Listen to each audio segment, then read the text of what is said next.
In a city where dreams are shattered and innocence is a thing of the past, welcome to Sesame Street. Once a place of laughter and learning, Sesame Street has fallen into the shadows. The residents, let's just say, they've changed. Hey Bert, you sure this is gonna work? We mess up and Big Bird ain't gonna be the only one flying. Relax.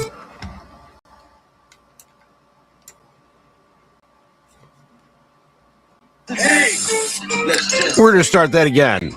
in a city where dreams are shattered and innocence is a thing of the past. Welcome to Sesame Street. Once a place of laughter and learning, Sesame Street has fallen into the shadows. We're gonna start that again. Let's just say they've changed. Hey Bert, you sure this is gonna work?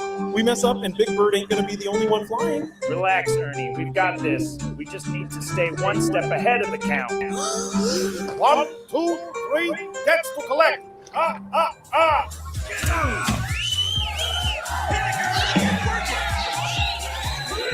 You think this place ever had hope, Elmo?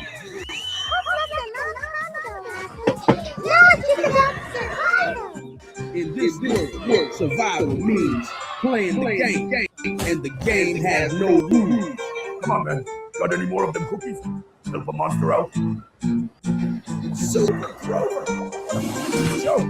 962. Think just because I'm big and yellow I won't mess you up? Think again, punk?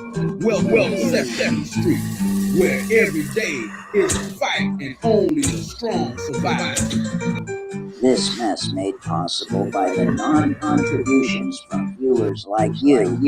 Thanks for nothing, you bastards. Coming soon, prepare for a journey into the motherfucking dark.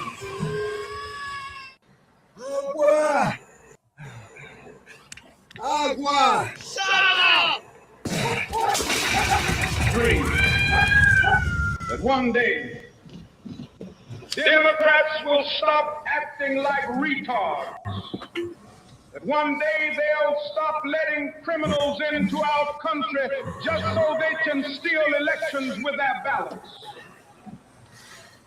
They finally realize there are only two genders and that men can never get pregnant. That they stop letting mentally ill perverts into women's bathrooms and little girls' locker rooms. I have a dream. The Democrats stop believing in that green new scam and defund the police nonsense. That they finally stop killing our beautiful unborn babies. That they quit trying to censor any speech they don't like because it makes them look stupid. That they never again teach any of that critical race and transgender bullshit to our little children.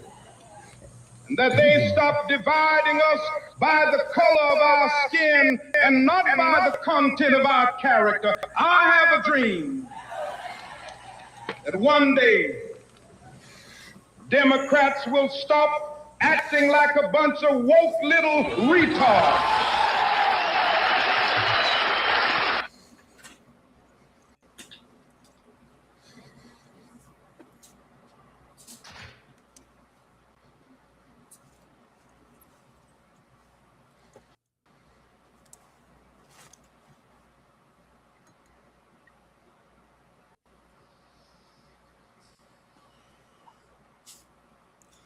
Up your butt, Joe Boo.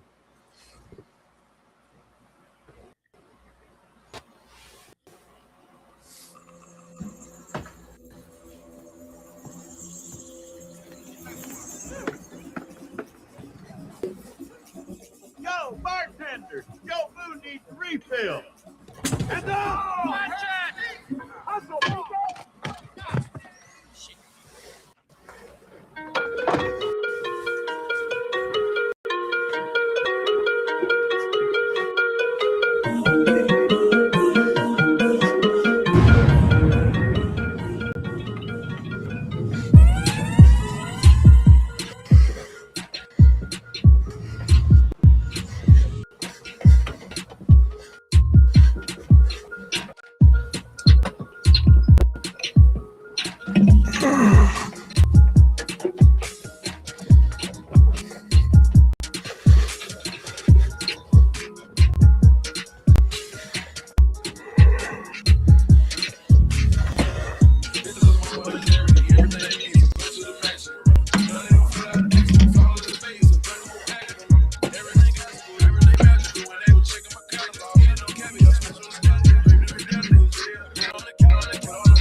I go off.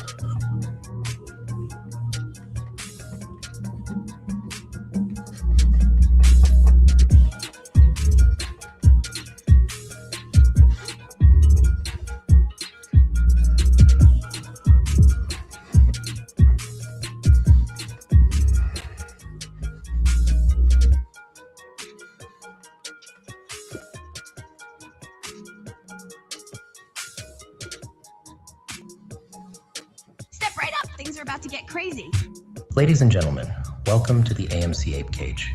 You're in for a wild ride. Don't even think about leaving. We're just getting started. Welcome, welcome, welcome. We got a new setup here, folks. This is going to be fun. Let me tell you.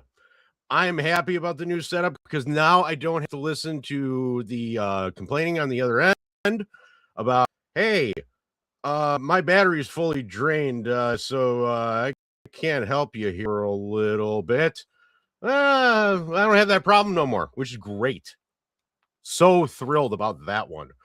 But we got new digs. We got a whole new setup. And now I can add individually. Welcome, Matt. Welcome, Chaotic. Hello, hello, and hello. Everybody's alive, which is a first. Yeah, so apparently the first time it was me and my battery was draining and I trying to figure out what was wrong possibly at my end, and then it turned out we changed that. So mine was fine and Chaotic's was draining on her end. So I don't think it was our end, but I still don't think it's know. our end. I think somebody's screwing around with your phones. That's what I really think. I wouldn't discount that. No, I'm not going to either. But it's nice. I don't know if Chaotic's still running the vacuum or not, or cooking for Little Man, but she'll be here momentarily. She'll just pop in and say, hello, I'm here, I swear. So she'll be around eventually. The one thing that is nice is that now across the web, try and stop us now. Yeah, That's for all you little bitches that keep on. Oh, hey, look at AMC. Look at my 50%. Oh my god, in 1 year, and blah blah blah blah. Who gives a rat's ass? I literally said, "Do I care? No, I don't." Am I concerned about my investment? Absolutely not. I've still added the money that I've added to it.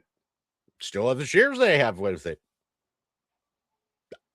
I couldn't be happier because the one thing about Matt, and I'll just say this out loud because y'all deserve to know, is that whenever it's a quote unquote homework assignment that he just happily gives me, for some reason, I start to put pieces together.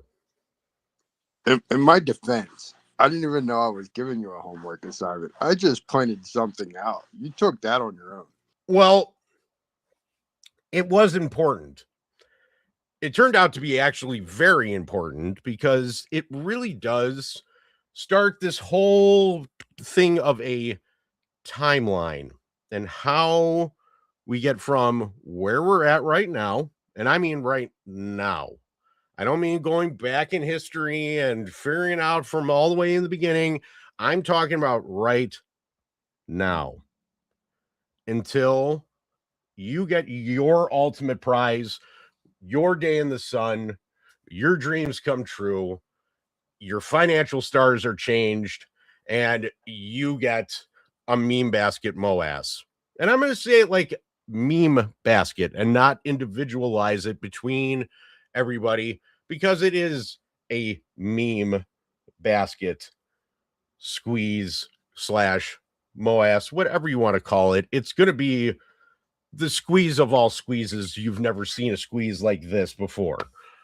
None of us. Now, I want to point out where we're going today isn't new to Twitter in idea, but we went deeper into the context of what it is, how it would work, and what it implements. Let's just say we went balls deep into this, and it's coming out on the other end where you're like, wow, that was it. Wow. And I guarantee you a lot of you have thought of this. And you've come to this and you're like, maybe, I don't know, no, there's other things. And it really is, once you line everything up. Well, there's the business side of it, and then there's the actual market cause and effect of it. And they're two totally different parallel, things, but different aspects. Two totally different things. But Matt, today, to start off this conversation and where we're going to be headed, was Matt had an argument today, and he had an argument with Grok, and it was specific about shares that were actually what types of shares, where these shares were, what is the very, very ultra conservative computer outlook on it. There's got to be a shit ton more, not just in my opinion, but factually. That was taken in debt swap, correct? Naked share, collateralization, offshoring, tokenization, ape equity, perpetual swap, undelivered swap obligations. What was the other one? Oh, just plain old naked shorting internalization, right? And what I had them look at was not just the actual reports, but what the known discrepancies from actual reporting percentages are to actual realizations in different historical times in AMC. So like when you consider like GameStop was reported 20% short interest before actually squeezed, it went up to 100%, but you know that it was more than 100% shorted for the kind of move to what, 20 to $400, $500, $600 in that period, or AMC going from sub 864 even $2 if you go back from 20 into a 20% report that that, I mean, ultimately in June jumped up to 72 with 70% short reporting post the cause and effect of the squeeze. So it took the reported metrics versus the reality at the isolated times of squeeze transparency into the actual dynamics that they then adjusted. Right? But that's not the whole value. Not even I told close. them to keep conservative, take everything that we've, outlined and go off the known, and they have known reported discrepancies where they basically say could be up to, I mean, this is reported stuff that it could be 60% more, especially when you're talking over the counter derivative swaps and shit like that. So it took the aggregate amount of that and added everything together and broke it down, and it come up with anywhere from what I say 5 to 5.6. Yeah, 5 to 5.6 billion. But and that wasn't counting mirror tokens and tokenization, because it calculated zero for that, because there's no real quick before you go into that real proof of before you go into that real quick. Yeah. For everybody here, I know you wanted an answer. It is in the second part of this. Listen closely. Hey, thanks for having me on security. It's been a hot minute since I've done a Grind My Gears segment, but I'm happy to tell you and all the AMC apes what is bothering the big Peter Griffin. You want to know what grinds my gears? Charles Schwab. They are now using decimals of 10,000 for AMC stock price on this platform. The price of AMC is 4,2983. Do you know what this means? And how much it damages the price of a stock traded like this? A lot. How about you pull your head out of your ass and understand what AMC is doing to make themselves the #1 most profitable movie theater chain in history? Goddamn stupid idiots. Charles Schwab, as I tell you.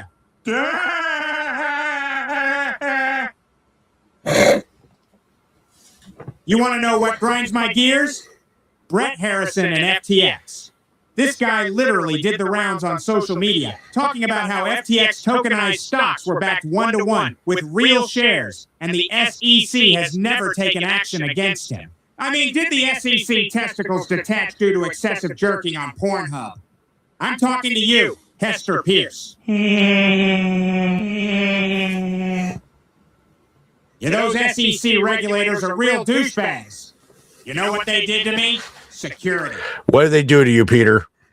They had a whistleblower for me and my Pretoria coin, which I minted myself. Well, since JP Morgan stole all the copper and are manipulating gold and silver, I used some of the rocks that JP Morgan had in the cans to pass off as copper. I also found out it was Greased Up Deaf Guy, who was the SEC whistleblower. Were you able to catch a greased up deaf guy? Can't really do anything. He's covered in grease. He is impossible to catch. Why do you think he says, "You can't catch me"? Back to my last grind my gears. Oh, it appears I've been fired once again. Well, as long as I'm not doing another grind my gears segment. You want to know what really grinds my gears? You, America. Fuck you. Good night, security, and good night, AMC apes. Brett Harrison and good old FTX. Yeah, and the worst part about that, it wasn't backed.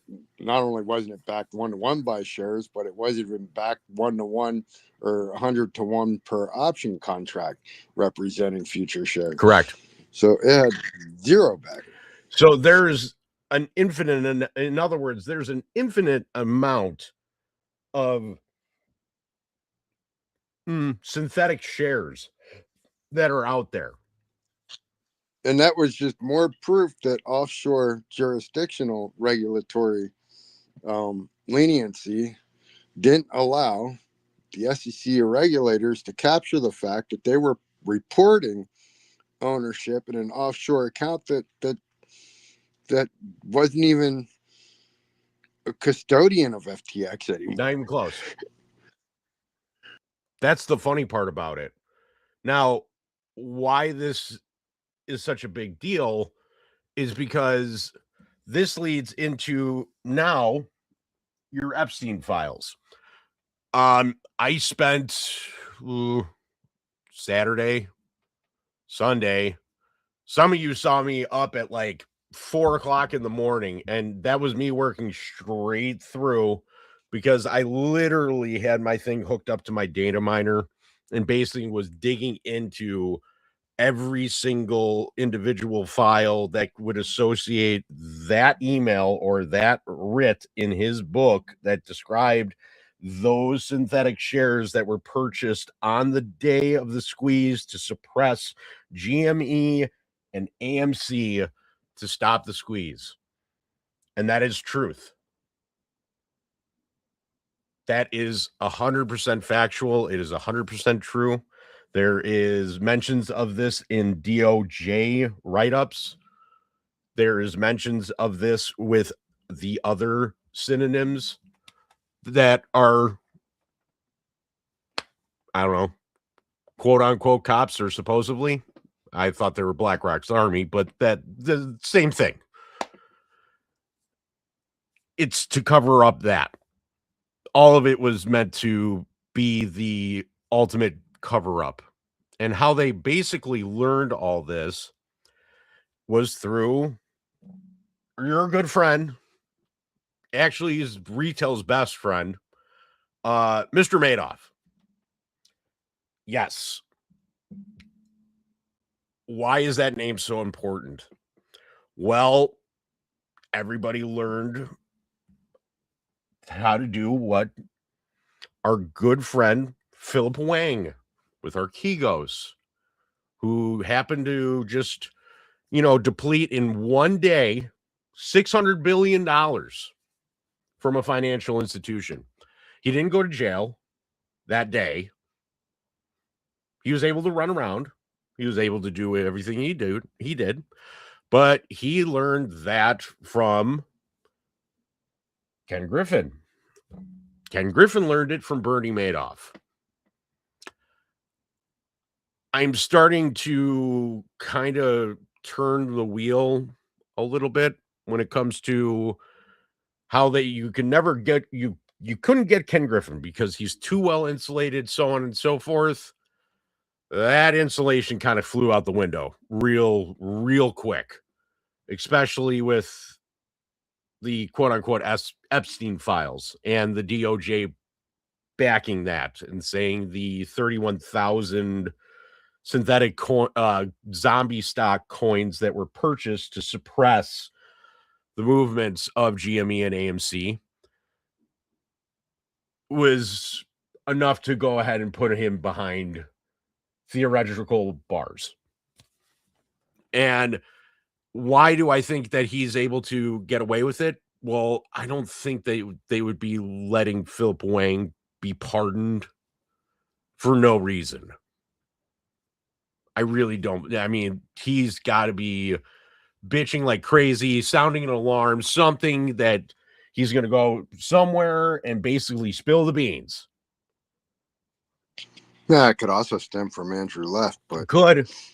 That's another possibility. I mean, all of these are exposure risks to the truth. Correct. That we already figured out. Yes, but it's all the exposure. This has all been a game.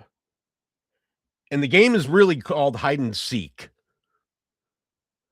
Because you are literally trying to seek your answers throughout the entire way. They're not just going to show up. They're not just going to be blatant, basically say, "Oh, here I am. I'm wrapped up in a bow. You can open me. I'm going to give you all the info." It doesn't work that way. It is jammed. It is thrown. It is put into couch cushions. It's like when a prosecution asks for a specific set of disclosure from the defense, and the defense hands them 3 rooms full of files and says it's in there. Or in a better one, in more common, is when your significant other says, "Hey, can you go grab this from my purse?" And you're like, "Oh, no, I can't. No." Well, it's just in the, in the little pockets, and then there's a button, and then open that button, and then you get a zipper, and then from the zipper, there's a lock and key, and then you might get to whatever you needed to get from her purse. And then you find out it's not there, and it's probably in the refrigerator with the key finder. Either way, that's the game that you're playing. It's convoluted. It sucks. It's hard. As we progress through the evening, because each section of tonight's report that we're going to go over has a piece of information of why this is important, why this relates to the timeline, why this relates to what ultimately will happen until you get to the final word.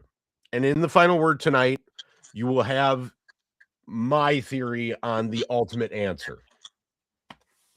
I want to add too, while it's the here and now, and while it's relevant to the right now, it also exposes kind of the purpose and the reasoning behind the last, especially 5-6 months, mid 25 to now, in the flip in reported institutional ownership versus actual ownership, and why this suppressed ATS buying capitulation at lower prices, dipping the price as they supposedly accumulate these, what I believe to be more naked shares, to try to balance out their naked exposure. But naked shares ain't shares, so that's why the report discrepancies are anywhere from institutional ownership that's been fluctuating anywhere between 20 and 30% to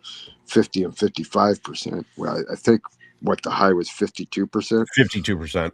Which was absolutely impossible. Mm-hmm.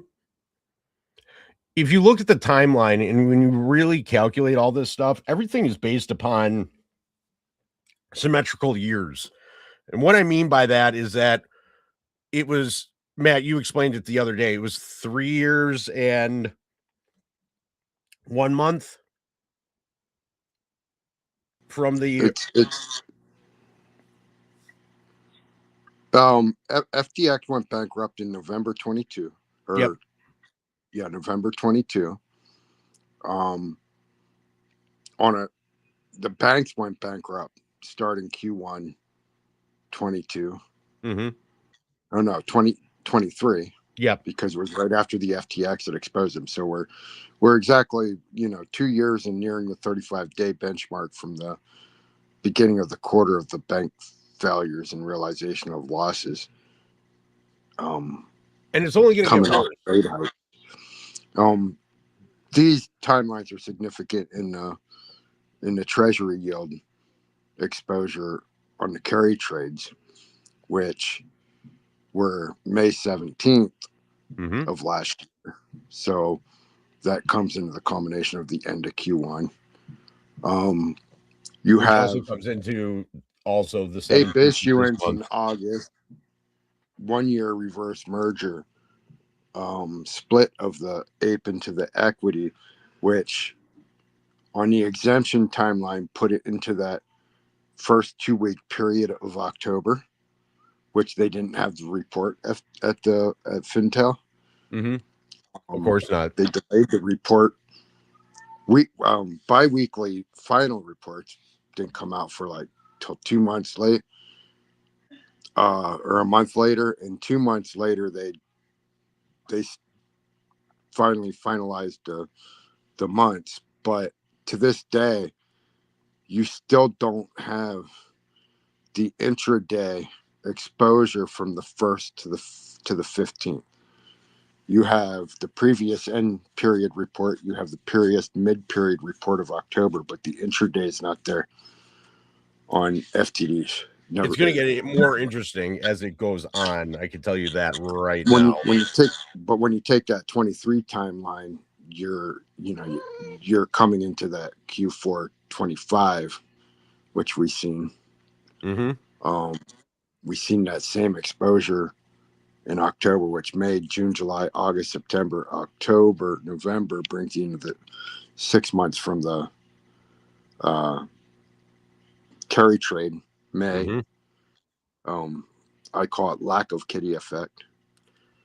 Which is 100% accurate.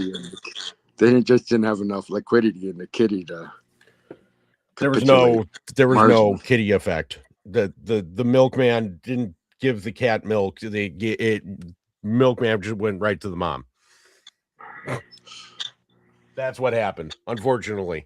So screw you, kitty. You were wrong, but that's okay. That's fine. Kitty effect. There. Anywho, when you go on to this, the main problem that there's one thing I wanted to add. You also have to remember none of these institutions wait till term to unwind. Unwind it, like if term due is, let's say, May 1st, May Day, right? Mm-hmm. They're not waiting till May Day to have May Day.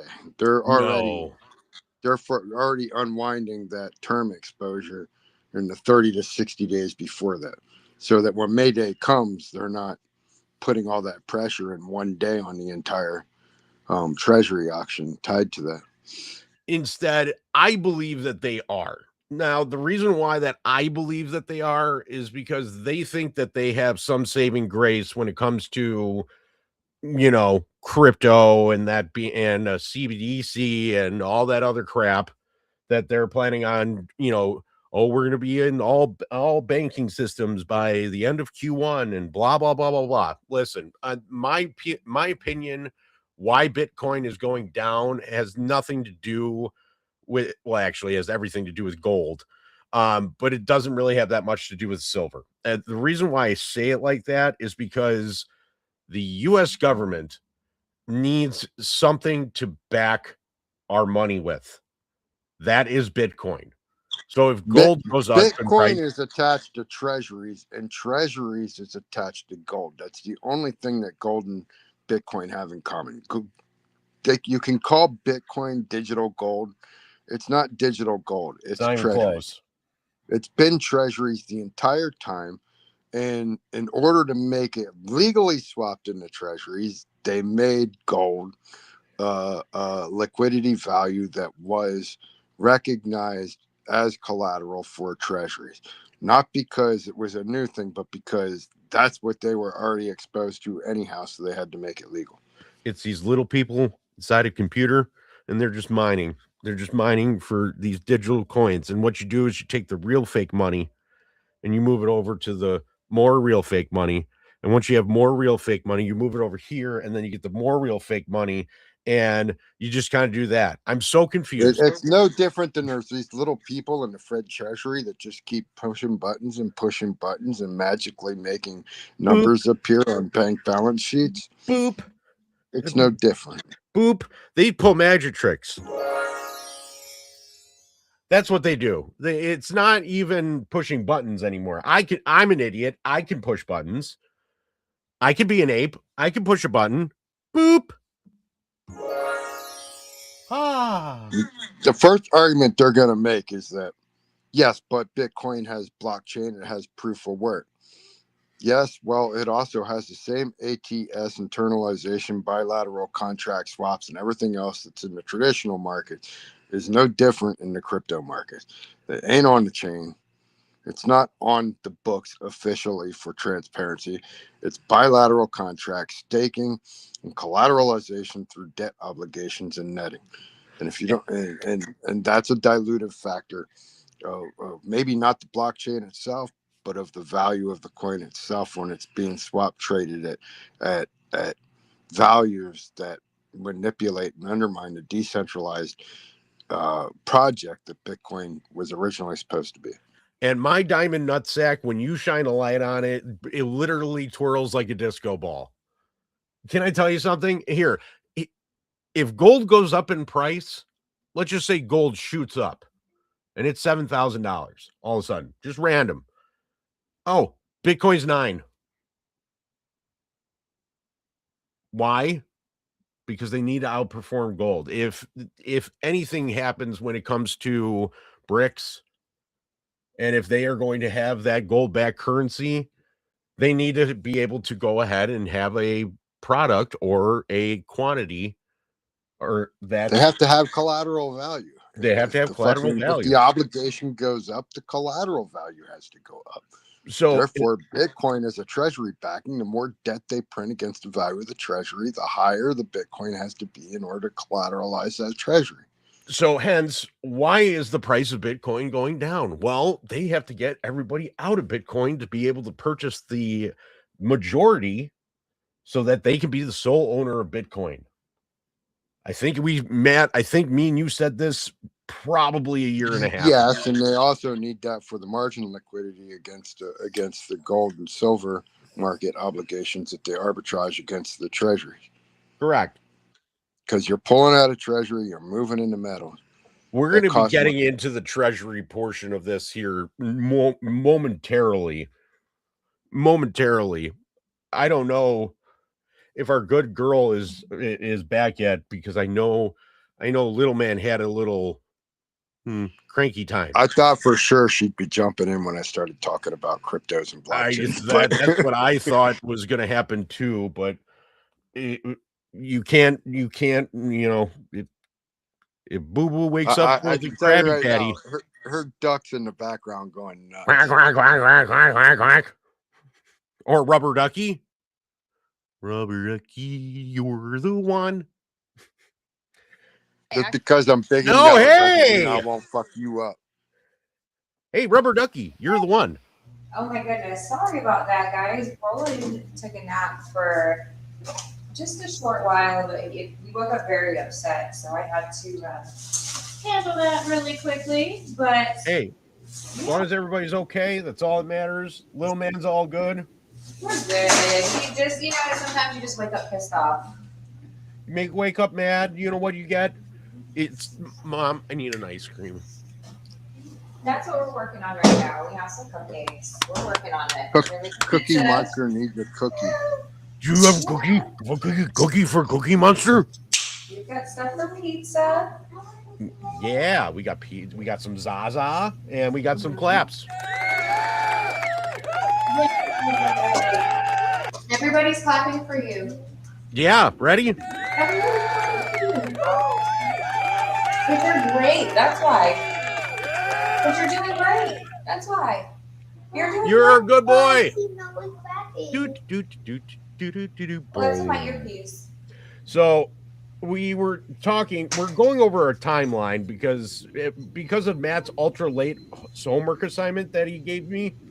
It got my brain spewing and starting to work, and we conceptually came up with the plan, the timeline from now until we get our day in the sun. Retail gets to change their financial stars, and what we've gone over is the tokenized shares and how our good friend Brett Harrison over at FTX basically told us that their tokens were backed 1-to-1 with real shares. So we have that on record. We have that portion of it. So now we have that debt vehicle that's also taken care of from retail that we were going over earlier. So we have that. We have the swaps. FYI, one important detail of that I want to point out.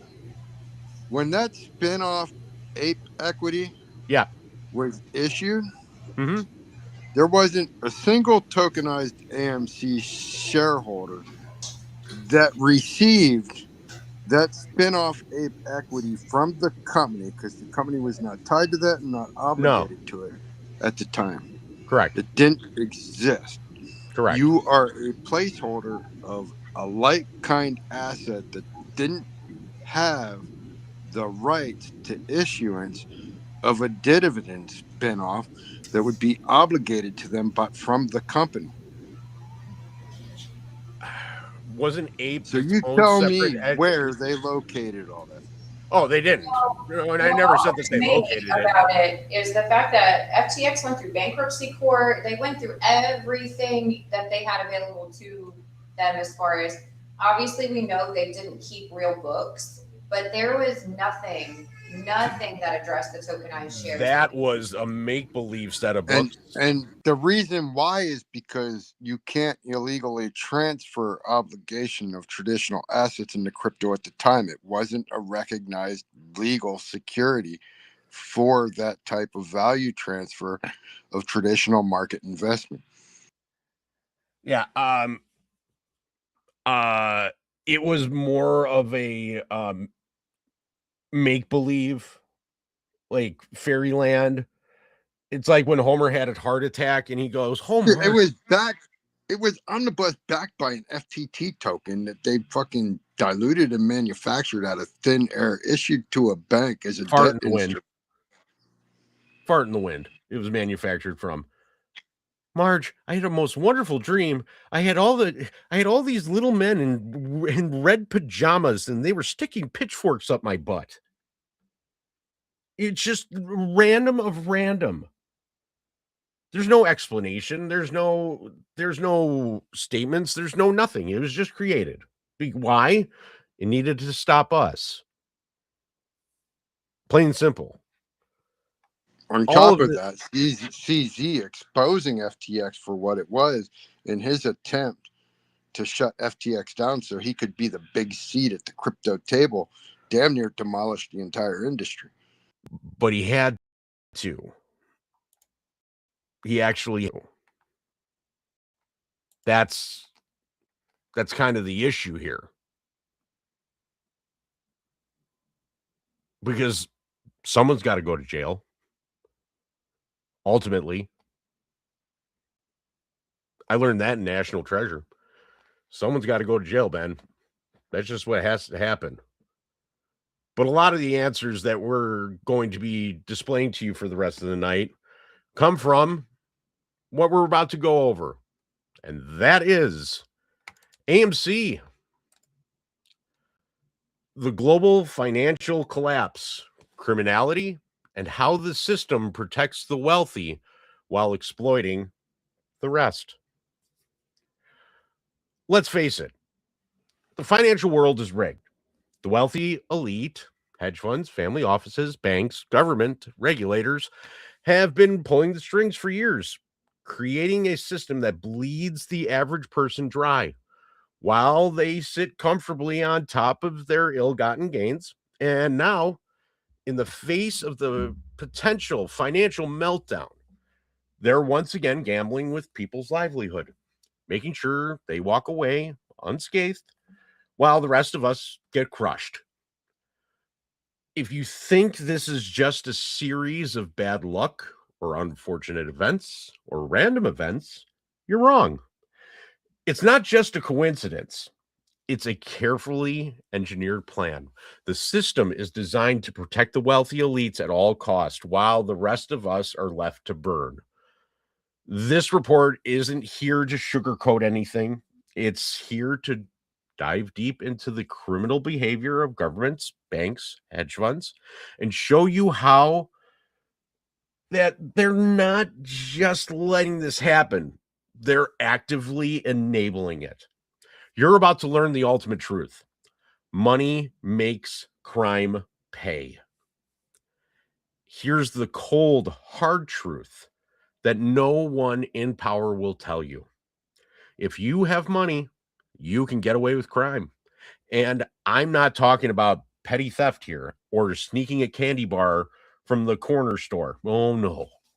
This is the kind of manipulation that destroys entire economies, crushes the small investor, and enriches the elite. And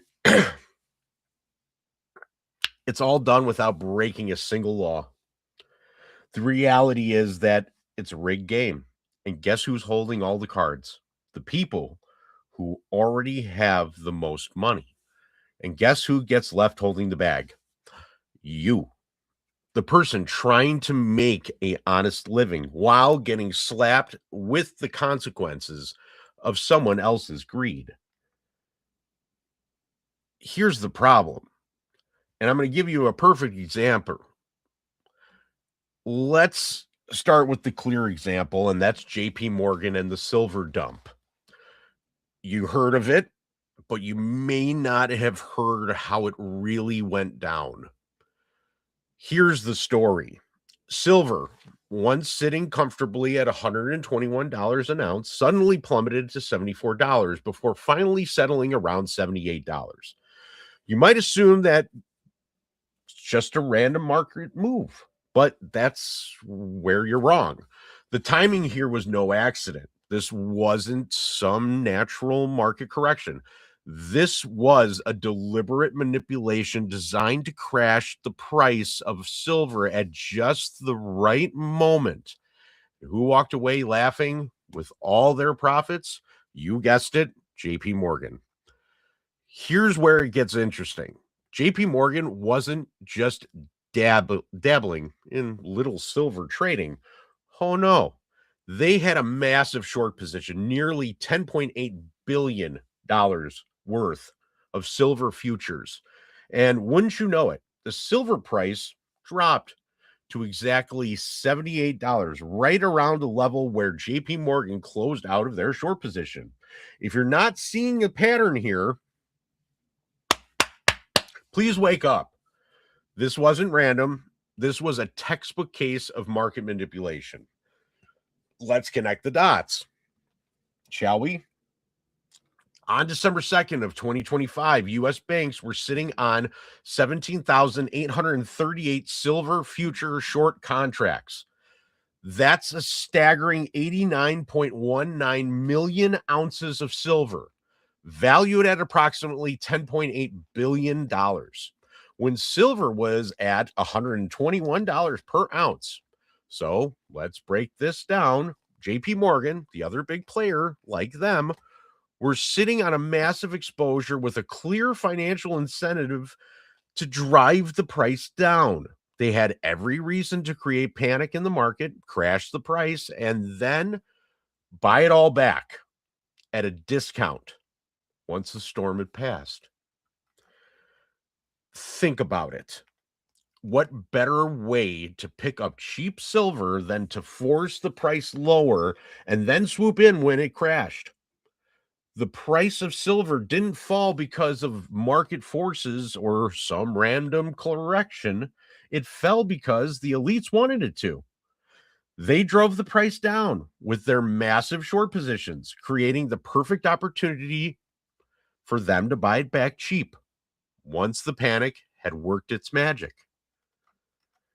I even have a picture for you. JP Morgan. And here are the dogs playing poker. Here's the real kicker. This is just the tip of the iceberg.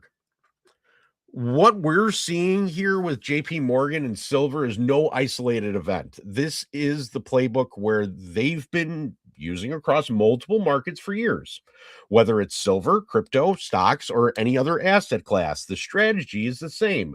Manipulate the market, create fear and panic, trigger liquidations, and then buy everything back at a discount. This isn't just about JP Morgan's silver dump. This is about the rigged financial system that's been set up to benefit the people who already have the most power and influence, while leaving the average person behind. And it gets worse. This isn't just happening in the world of precious metals. We've seen the same kind of manipulation in cryptocurrencies as well. In fact, it's almost exactly the same playbook. Big players pump up the price, get a ton of leverage bets in, and then dump the asset into thin liquidity, creating a cascade of liquidations. Stops get hit, long positions get forced out, and the big players cover their positions at a massive profit while the rest of the market crashes and burns. The only difference now, they've expanded their game to crypto. The system isn't designed to protect you. It's designed to protect the system itself. But here's the thing. The system is rigged. It's been designed from the start to protect the ones who already have all the power, the rich, the hedge funds, the banks. They all play by a different set of rules. They have the resources, the influence, and the loopholes to manipulate markets and come up on top, no matter what.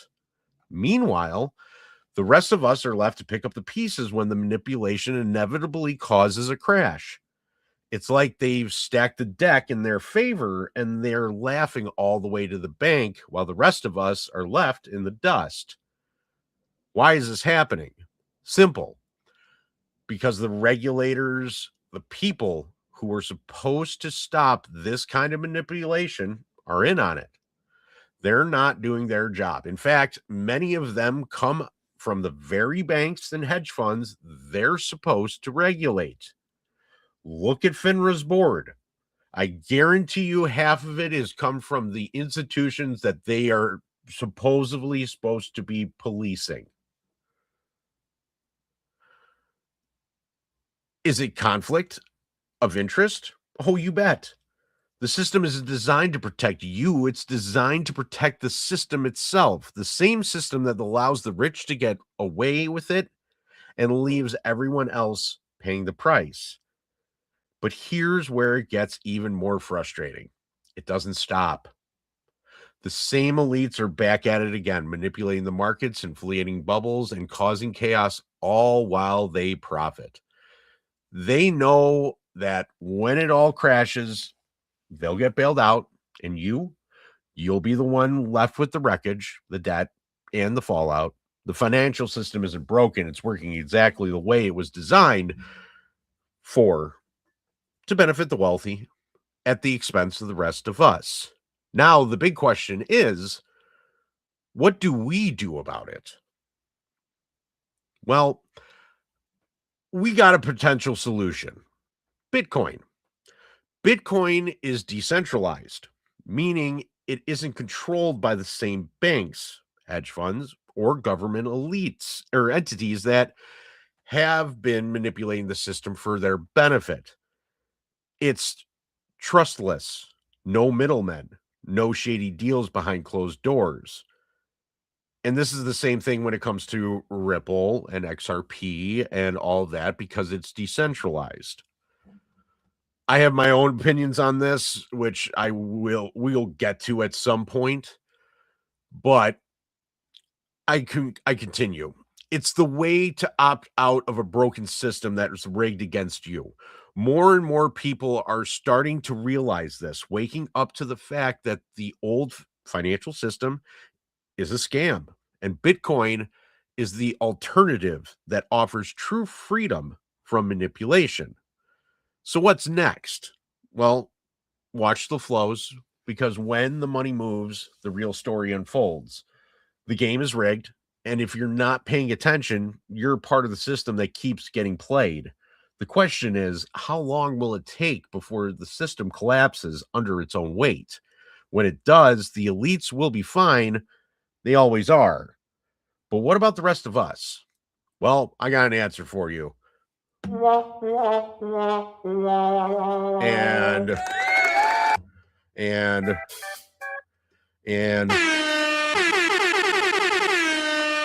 wake up!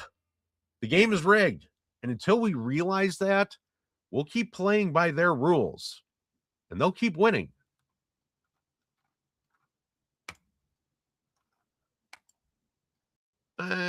Nah. Profits aren't so good. I think I put too much money into overhead. Ha, ha, ha.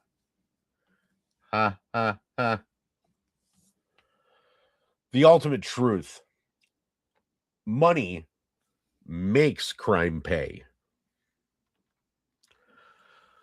Let's break down the cold, hard truth that no one wants to talk about. If you have money, you can get away with crime.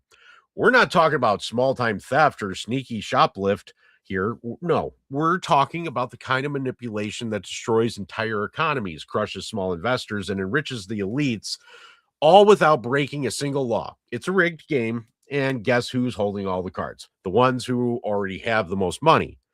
Guess who gets left holding the bag? Well, the rest of us. Case in point, JP Morgan and the silver dump. Here's how it went down. Silver, once sitting at 121 an ounce, plummeted to 74 before the final finding a resting point around 78. And you might think that's just some random market movement, right? Well, you're wrong. The timing here was no accident. This wasn't some natural correction. It was deliberate manipulation. Yeah, JP Morgan benefited the most because they were able to get out of their billion-dollar short position.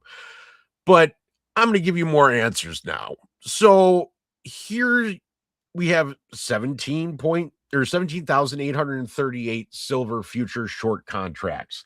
That equals out to about 89.19 million ounces of silver, valued at roughly around $10.8 billion. And at 121 an ounce, they had every incentive to drive the price down.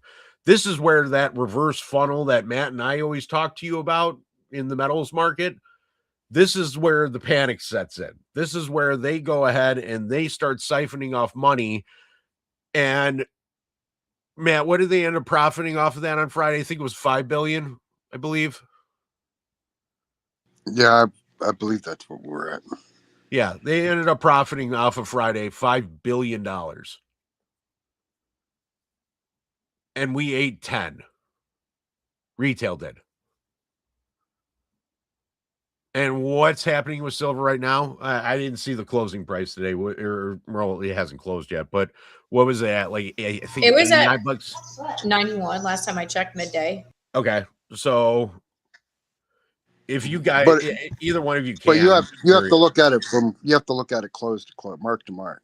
Yeah, I know, but I mean, okay, but because intraday only matters on margin collateral leverage. So, like, if they have to liquidate for margin on midday margin evaluations, but book market is mark to mark close. Okay, so where are we at right now? I'm just throwing out a hypothetical. I was just there too. I think it's still like 89. Okay. No, 87-ish, 86, 87. That's fine. Either way, doesn't matter. It's going to keep on going up. Well, it dropped from 89 down to 86, 76. Okay. I'm not worried about it because I'm not worried about it. No, I'm not either. Because this is just manipulated paper. Here's how I'm going to. That's exactly value. what I'm going to describe is how they do it. So it's not $5 million really in profit. It's just value billion books. But if you put that against their losses, when you consider that possibly, I heard reports that they were sitting on like around an $18 short average on silver paper position. Correct. I mean, yeah. So, congratulations, you gained $5 million on $5 billion. Billion with a B. $5 billion on hundreds of on $500 billion in losses. Yeah, correct. You're not making the whole amount back. But how does this practice work? Well, we're going to walk through it nice and slow. You're going to push the price down. First, the big players aggressively short the market, which drives the price lower. It creates a snowball effect. Investors panic. They start selling, fearing future losses. They join the rush to dump silver, and the price spirals. After this happens, margin calls and liquidations start. As the price drops, those holding leverage positions, people who borrowed money to bet on rising prices. So, example of this was the Bullion Bank in Chicago that closed this past weekend. They borrowed a shit ton. They didn't have any of it, hence got shut down. So, borrow money to bet on rising prices, get hit with a margin call. They're forced to sell their position to cover the borrow money, adding even more downward pressure to the price. The thin liquidity now, the liquidity is drying up. There aren't enough buyers to absorb the massive sell-offs. And this is where the market makers like JP Morgan swoop in, dumping even more silver into the market, and it accelerates the panic, with prices plummeting faster than before. Then you have stop loss orders. A lot of traders use stop loss orders to automatically sell when the price hits a certain point. As silver drops, these orders get triggered, causing more people to sell, pushing the price even lower. Long positions, those betting on silver to rise, are liquidated, and the manipulators are laughing all the way to the bank. The cover in all this is once silver hits that low point, in this case, $78, the shorts cover their position. They buy back all the silver they shorted at a steep discount, and the market stabilizes. The panic's over, the dust settles, and they've made a huge profit, all while ordinary investors are left in the dust. Their massive short position was nearing 10.8 billion in the silver futures at that time. It was closed around $78 level, which basically covered that. They really didn't profit.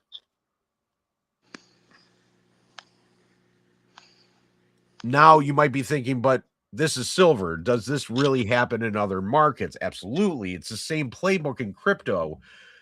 Ever seen a massive price dump in a cryptocurrency? Here's how it works too. They push the price up to attract leverage bets. Then they dump the asset into thin liquidity, triggering a cascade of liquidations. As the price crashes, stop loss orders get clipped. The long positions are forced out. When panic sets in, the manipulators swoop in and buy back cheap, and the price stabilizes at a more favorable level for them. You thought silver was bad. The manipulation happens across multiple asset classes, from precious metals to cryptos to stocks. Whether you're talking about JP Morgan silver short, hedge funds betting against stocks, or the elites using market volatility to control the outcome, the pattern is the same. The rich manipulate the market for their own benefit, and they don't care who gets hurt in the process. Now let's zoom out. The problem here isn't just about the silver or crypto or any single asset. This is the part of a much larger systemic issue in global finance. The fact is, trust in the traditional financial system is crumbling. Where do you park your money when everything is in free fall? Well, here's a quick rundown of the state of the markets. The dollar is dumping. As inflation rises, the purchasing power shrinks. Confidence in the greenback is eroding.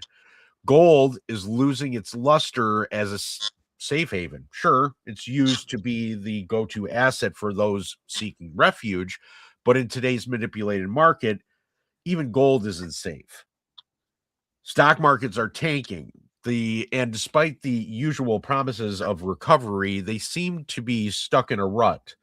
Meanwhile, insiders continue to profit from the volatility. Cryptocurrencies are crashing with regulatory uncertainty hanging over them like a dark cloud. And bonds are pumping, but only because of central bank interventions. So are bonds really a safe bet, or just another bubble waiting to burst? The bottom line in all of this is people are looking for somewhere to park their money, but nobody seems to be working. And why? Because the system is rigged. The elites hold the power, and they keep on finding ways to manipulate the market to their benefit. The game is rigged, and the rest of us are left picking up the pieces. So what does this all mean? It means market manipulation is alive and well, and it's happening all around you. The silver dump you saw with JP Morgan is just one of the examples of how a big player uses their size and influence to control the market. But if it's not just silver, it's happening in every market, crypto, commodities, you name it. And the question we all have to ask is, who's regulating this? Because the reality is the regulators are often part of the problem. They're too busy collecting fat paychecks and serving the interest of the elites while the rest of us get shafted. The real problem is trust. If people can't trust the financial markets to be fair, then the system will start to unravel. And that's exactly what's happening. more and more people are starting to wake up and realize that money makes crime pay. The elites always come out on top, and the rest of us, well, we're left to deal with the consequences. That's why we're seeing a huge shift towards decentralized assets like Bitcoin. Bitcoin doesn't need the middleman. It's trustless, it's decentralized, and most importantly, it's resilient to the same manipulation that's ravaging traditional markets. This is why Bitcoin appeal is growing. It offers a way out of a broken system, one that's been rigged to benefit the elites while leaving the rest of us in the dust. So here's what's next. Watch the flows, because when the money moves, that's when the real story will unfold. And believe me, it's not going to be pretty. The game is rigged, and the more people are waking up to the fact that they've been played. So the question is how long will it take before the entire system crumbles under its own weight? And I can tell you right now, the answer comes on February 17th is one. Then the next one is on February 24th. There's another wonderful day in our timeline, which also brings us to just another problem. I find it more of a solution to what we've been having an issue with. The markets are crashing, but who's really paying? And that's kind of what brings us to this. We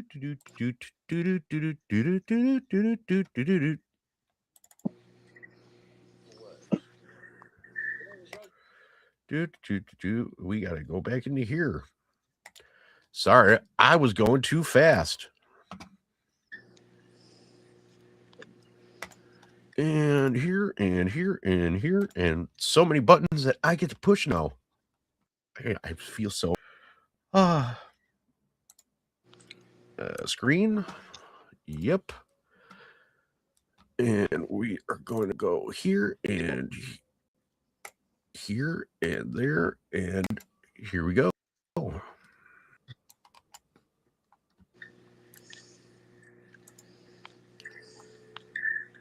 Was.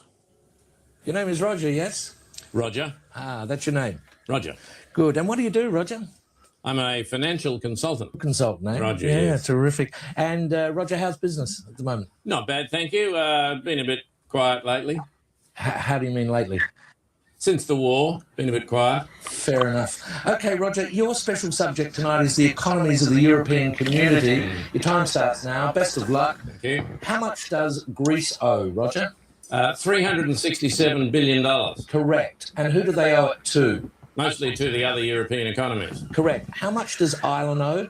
$865 billion. Correct. And who do they owe it to? Other European economies, mostly. Correct. How much does Spain and Italy owe? $1 trillion each. Correct. Who to? Mainly France, Britain and Germany. Correct. And how are Germany, France and Britain going, Roger? Well, they're struggling a bit, aren't they? Correct. Why? Because they've lent all these vast amounts of money to other European economies that can't possibly pay them back. Correct. So what are they going to do? They're going to have to bail them out. Correct. Where are they getting the money to do that, Roger? That's a good question. I don't know the answer to that one. How much does Portugal owe? Hang on a minute. What was the answer to that earlier question? Just keep answering the questions, Roger. Where is Portugal going to get the money it owes to Germany if Germany can't get back the money that it lent to Italy? Just a minute. What was the answer to the previous question? The question was, how can broke economies lend money to other broke economies who haven't got any money because they can't pay back the money the broke economy lent to the other broke economy and shouldn't have lent it to them in the first place because the broke economy can't pay it back? You're wasting very valuable time, Roger. How much money does Spain owe to Italy? $41 billion, but where are they going to get it? Correct. What does Italy owe to Spain? 27 billion, but they haven't got it. They're broke. Correct. How can they pay each other if neither of them has any money? They're going to get a bailout, aren't they? Correct. And where's the money coming from for the bailout? That's what I'm asking you. Correct.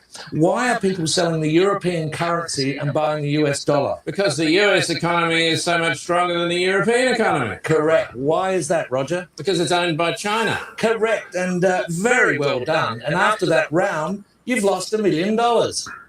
I've lost $1 million. I thought you said well done. Yes, well done. You've only lost $1 million.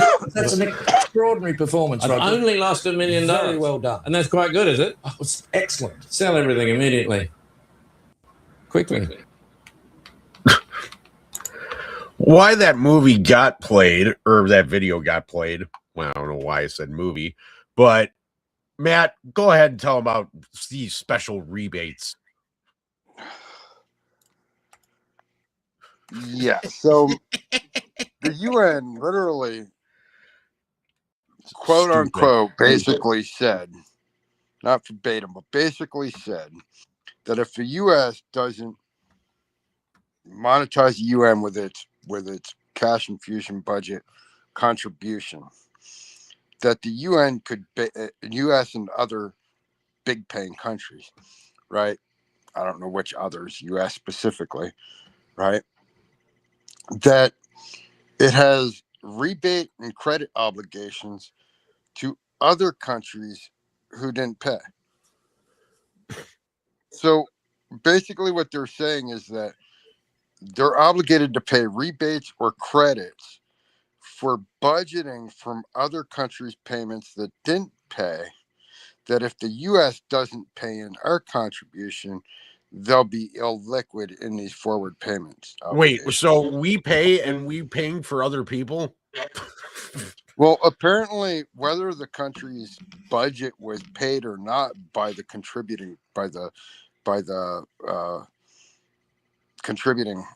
nation state, right? Whether they paid it or not, the UN's obligated to pay rebates or credits to said countries, whether they paid into that budget or not.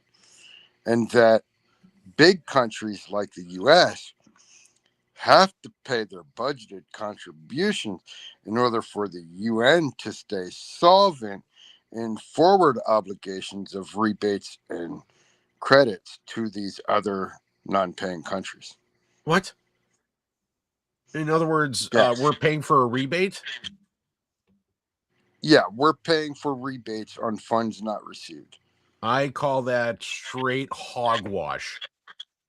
That's called a laundromat in every fucking aspect of anything I ever seen financially. In one way and out the other, and then it just you get screwed.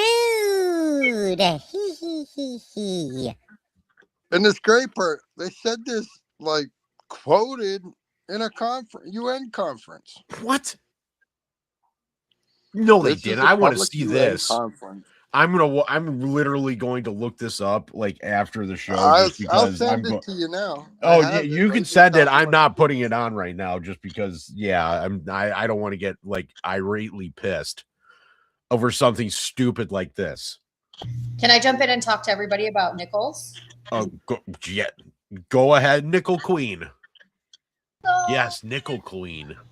Okay, so I learned something today, and I'm not afraid to admit when I'm wrong, because it doesn't happen very often. LOL. I thought that nickels were only copper and nickel up until 2014. I thought that the newer ones were made with zinc, and I was wrong. They're actually all copper and nickel, even the newer ones. So I've changed up my strategy a little bit. As much as I like to pick through coins, I don't know what I want to spend all of my free time picking through coins. So basically what I did is I changed things up. I got a few rolls of pennies when I went to the bank this time. And that's really what I'm doing is taking advantage of the arbitrage opportunity between the face value of coinage and then what it's worth and melt value, even though we can't melt it down. I suspect that some of those regulations will change as we start moving into digital currency. I don't want to take that as a solution. So I assume that there will be rule changes when it comes to that, because at that point, there's no, if we're issuing a new currency, even though, yes, it is still coinage, it's not going to be like the designated currency for us anymore. So I assume at that point, they'll give up on preventing people from melting down coins, because they're going to want that metal too. Yeah, they need it. So I have a strategy that I'm using. You know, I have the chickens lay way more eggs than I can possibly eat. So you guys know that I sell the eggs. You guys sell side hustle. You know, what I'm doing is I'm taking that cash, that paper money, down to the bank, and not like not a broker, not a gold shop, like nothing. No, Bank of America. Just go down the street. There's no limits and there's no fees. I take that paper money and I ask them for rolls of nickels. Don't they need nickel? Yeah, nickel, copper. No, yeah, I'm talking about Bank of America. Yeah, I mean, J.P. Morgan had the rocks from the nickel orders. Well, I know that. I mean, Peter Griffin said that perfectly. But you can get the Bank of America tied in with our timeline. The Citibank was the Citibank and Bank of America. Yeah, Bank of America leased Citibank silver from correct.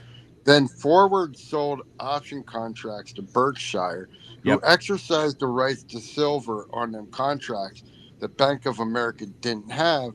And Citi recalled the silver lease, which expired prior to which weren't expired or available for. They basically closed on the lease and wanted their silver back. Right? Yeah. So then Bank of America had to go to the market to buy silver. That's when silver jumped from like $12, $13 to above 20. Yeah. And it was right after that, or right before that, or during that was the Berkshire glitch. Yes, which and then right after crazy. And right after that was when Berkshire sold off its legacy Bank of America holdings, and Bank of America stock crashed and got devalued as a result of that. And that was the first signs of banks' exposure to forward short silver paper. That is correct. Well, so in any case, that was in 22? Yes. 23. Yeah. No, 20. 22. 22 it was like 23. 22. Yeah. Correct. What were you going to say, Chaotic? So that's just, I mean, you can go to any bank. It doesn't have to be Bank of America. Although I'm surprised there's no limit. Like that was I didn't necessarily have to lie to them about why I wanted so many nickels. I didn't want to give them an opportunity to invent a reason to not give them to me on the spot, knowing what I know about Bank of America. So I'm not going to go in there and I just pull Will Ferrell on him. I'm here for silver. Give me all your nickels. No, I'm like, I have an art project. How many nickels am I allowed to get at one time? And he looked at me funny, and he's like, well, what do you mean? I said, well, like, I have $54 with me. Well, I have $55. I got 2 rolls of pennies this time. I like pennies. I've got $55. Go ahead. I need 27 rolls of nickels if there's no limit. And give me a couple rolls of pennies. I like pennies. And he said that, yeah, he goes, no, that's fine because there's no limit on it. 1 penny, 2 pennies. Just if you're going to do something like that, the one thing I always bring with me, like I bring a bag to carry it in because it is heavy. And you don't think about it at first. And so that's kind of like my pro tip is if you're going to do that, make sure you bring like a tote bag or something to carry that out to the car in. But I took $54, just, exclude the pennies, because the pennies you do have to pick through, and those can be minted up to 1982. I got a couple rolls anyways, because I'm teaching Roland about money, what it's made out of, like its nominations, just getting him familiarized with this kind of stuff early on, because he's really interested in it. So, I got a couple rolls of pennies for us to pick through, and then the 27 rolls of nickels were $54. But, so I take my paper money, $54, and I get 27 rolls of nickels. So the value of that in melt price is, I think I saw it was. You made money. You profited like $20. It was like a little more than $20, just exchanging it out. let me pull it back up here because I just saved it.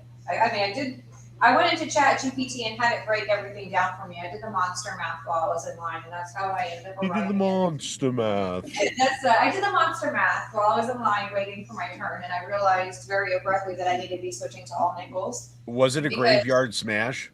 Well, just for ease of use, because I don't even have to think about it. It doesn't give me an extra chore. I just go get rolls and nickels and put them away.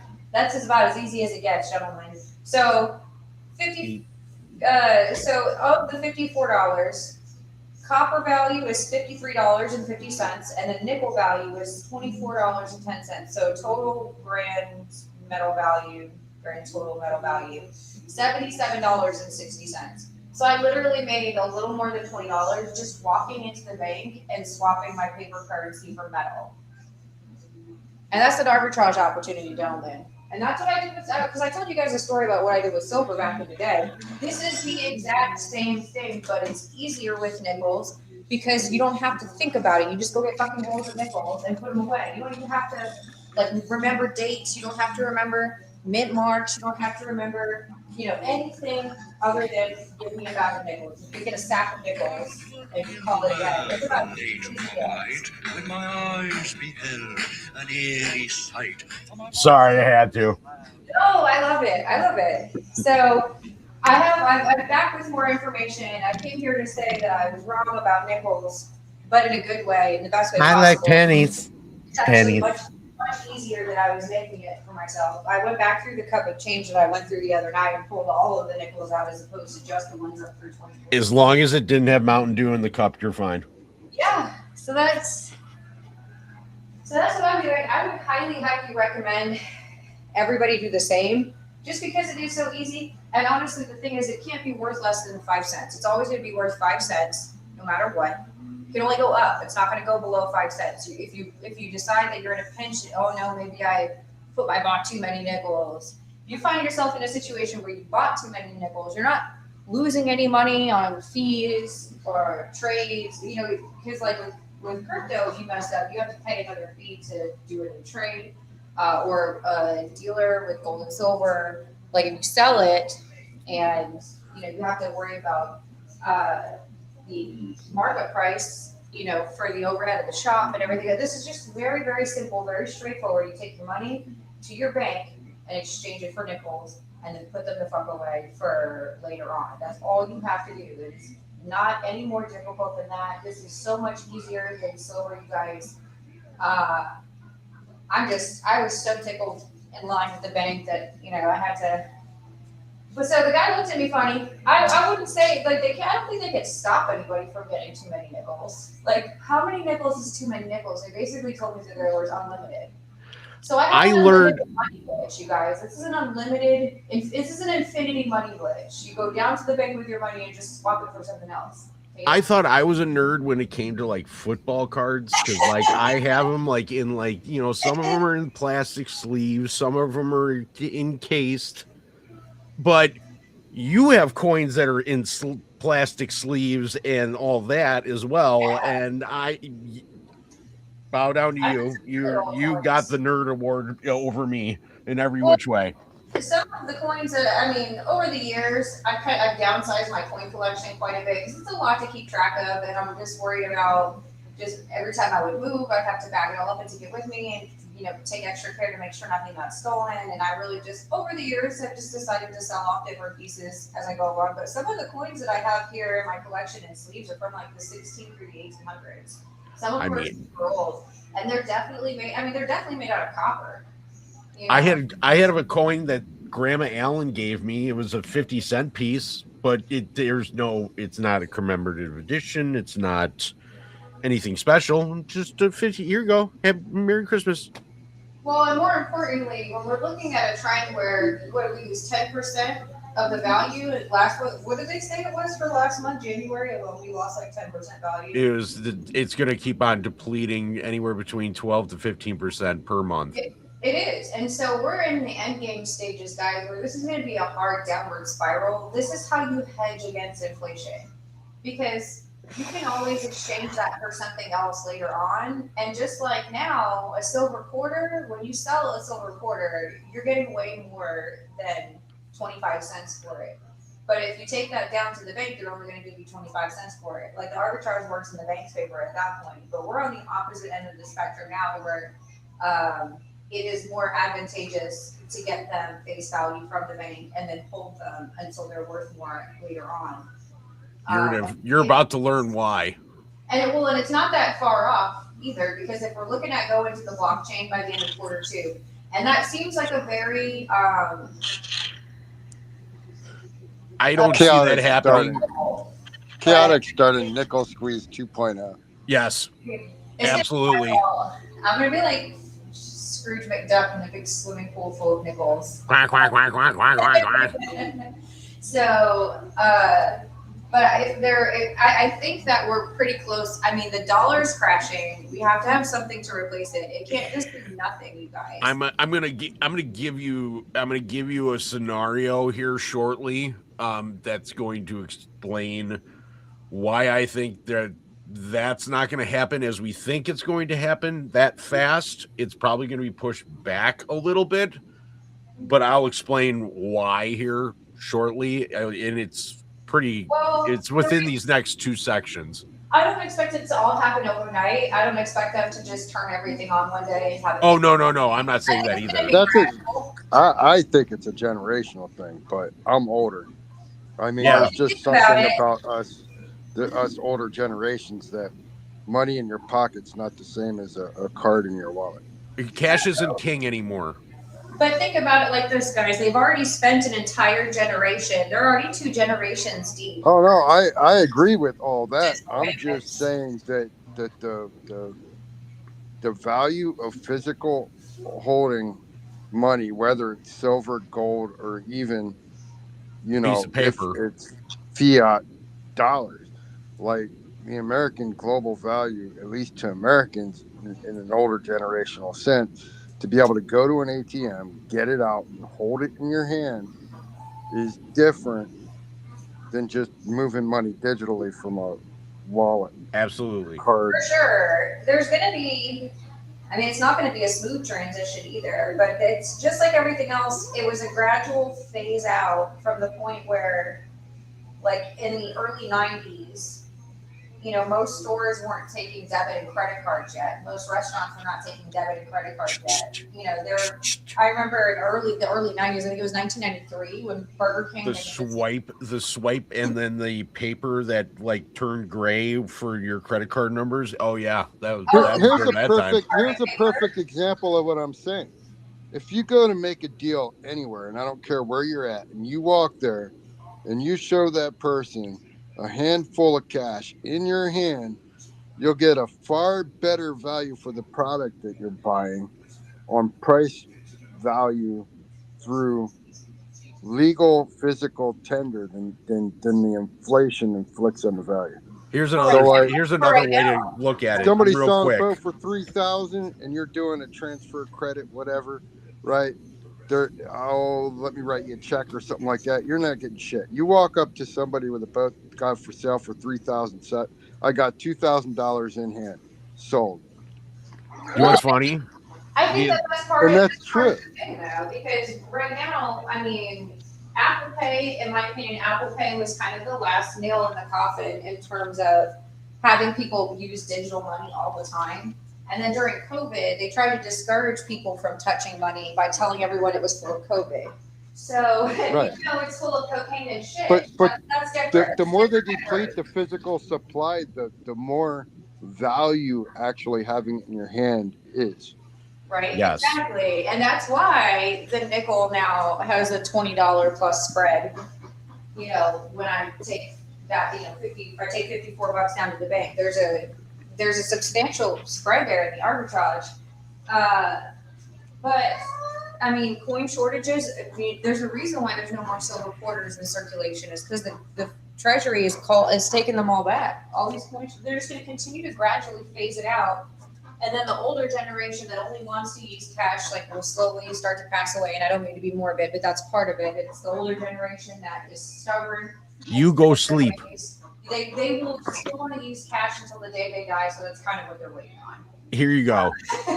And I have the perfect answer. I was gonna say your grandma could appreciate having cash. Oh, Grandma Ellen, don't worry. She had all that money stuffed in her mattress, and she was fine. She was sleeping on those dubs. The difference is this time, if you stuff money in your mattress, it's gonna lose value overnight while you're sleeping on it, and will eventually be worth nothing. So You know, the weight of Oxy isn't worth the same amount in weight as a $20 bill. Do you know that? I want to make a mattress of nickels. That would be really heavy, and I wouldn't want to carry it. But we're going to start with the basics. Gold and silver prices are plummeting. Why? It's not because of their intrinsic value, because that hasn't changed. No, it's because of forced selling. And when a crisis hits, the banks need liquidity. They sell anything they can to raise cash. This includes gold, silver, or even bonds. The supposed safe havens are getting obliterated because in a liquidity crisis, everything is up for grabs. No asset is scared when the system is on the brink. Here are the facts. 2008, financial crisis. When liquidity dried up, even gold dropped in price. Why? Because investors were selling everything to cover margin calls. It wasn't a drop in gold's value. It was a fire sale. Today, gold is down. Silver is down. The market is once again in turmoil. But don't worry, the elites are making sure their wealth stays safe while the rest of us suffer. But don't think the banks are crying. No, they're getting bailed out. And the big banks get to keep. Well, we're going to break it down, shall we? So the financial world is a playground for the wealthy, the elites, the banks, hedge funds, and the governments, where rules don't apply to them. And when the system starts to crash, it's you who pays the price. Gold and silver, they've been sent tumbling, not because they suddenly lost their value, but because the system is forcing them to be sold off to raise cash. And here's the kicker. Nothing is scared in a liquidity crisis.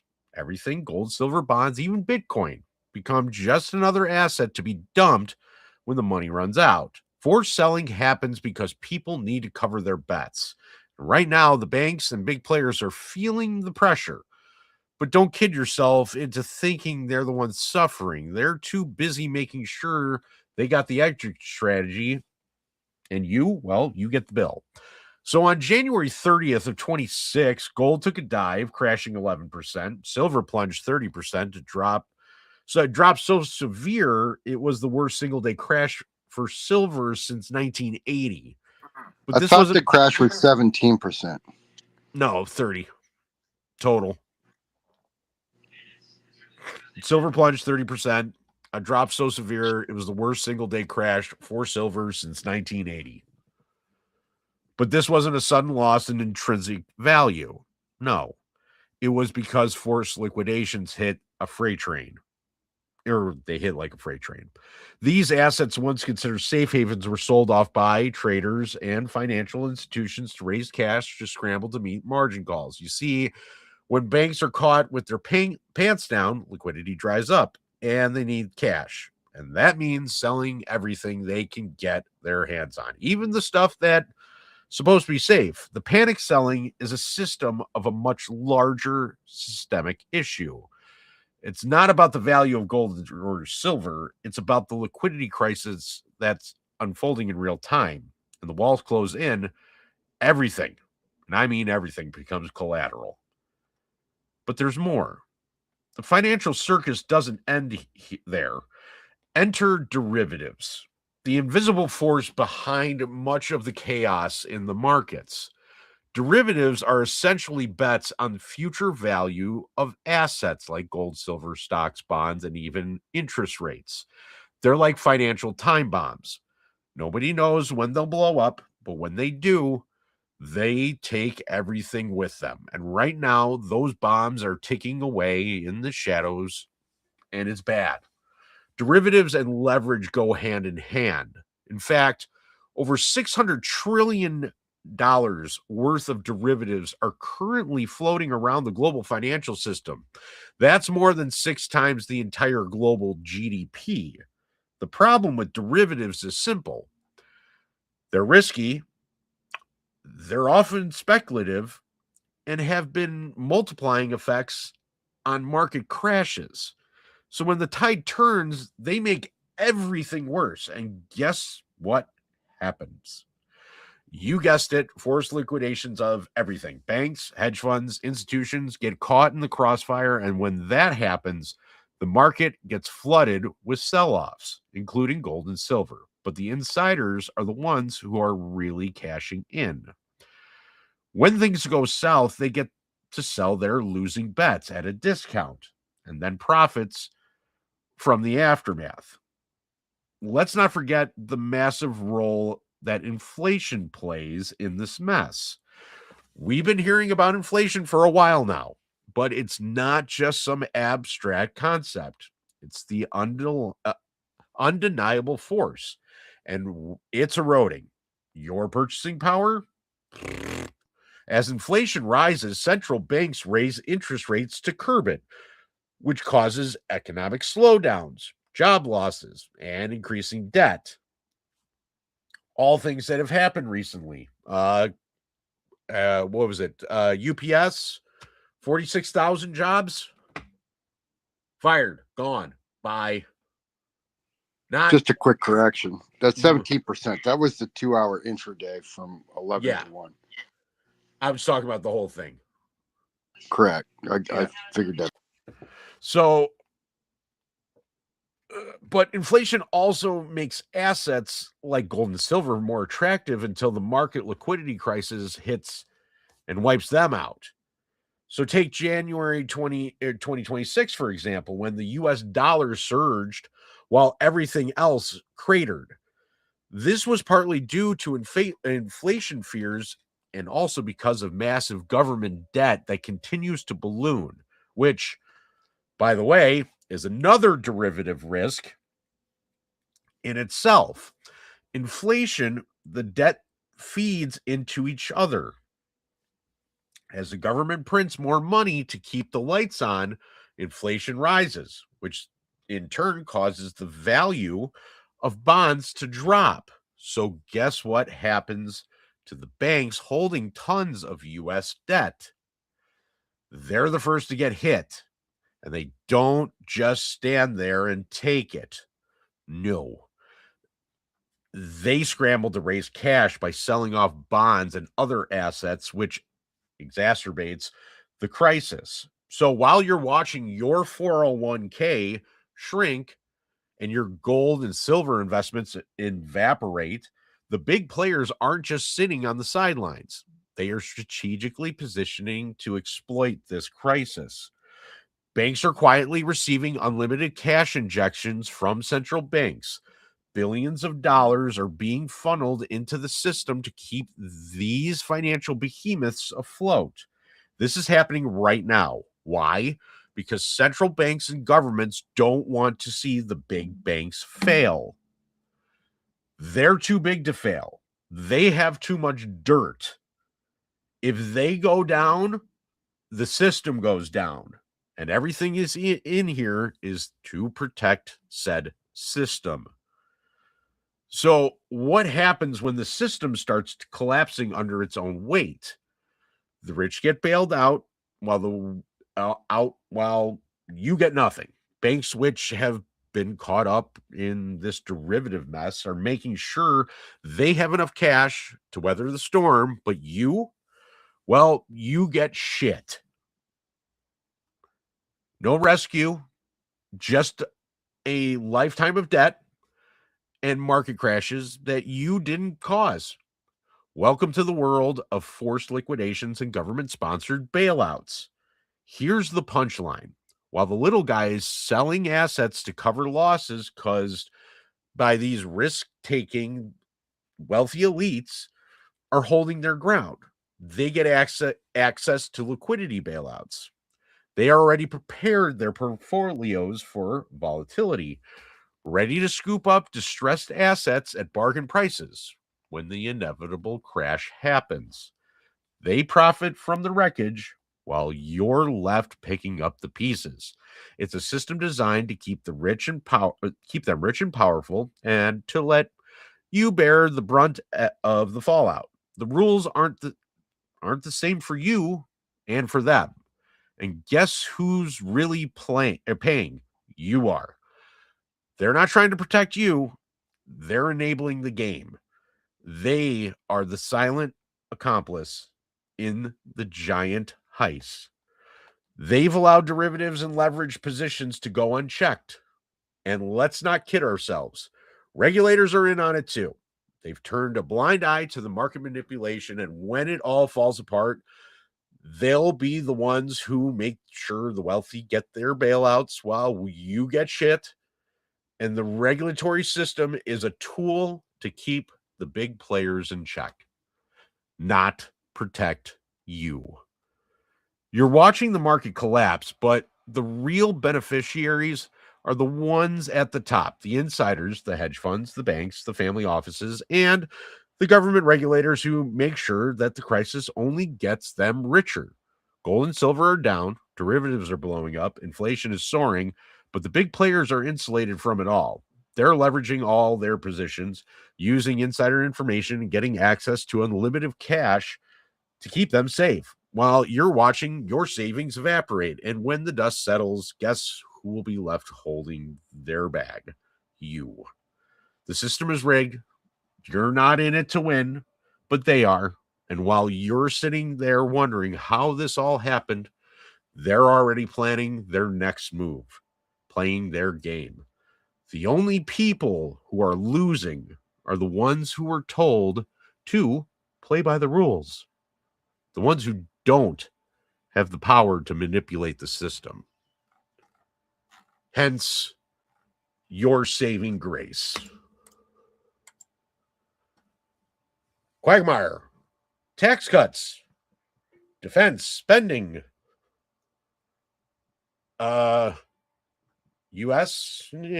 problem. Quagmire.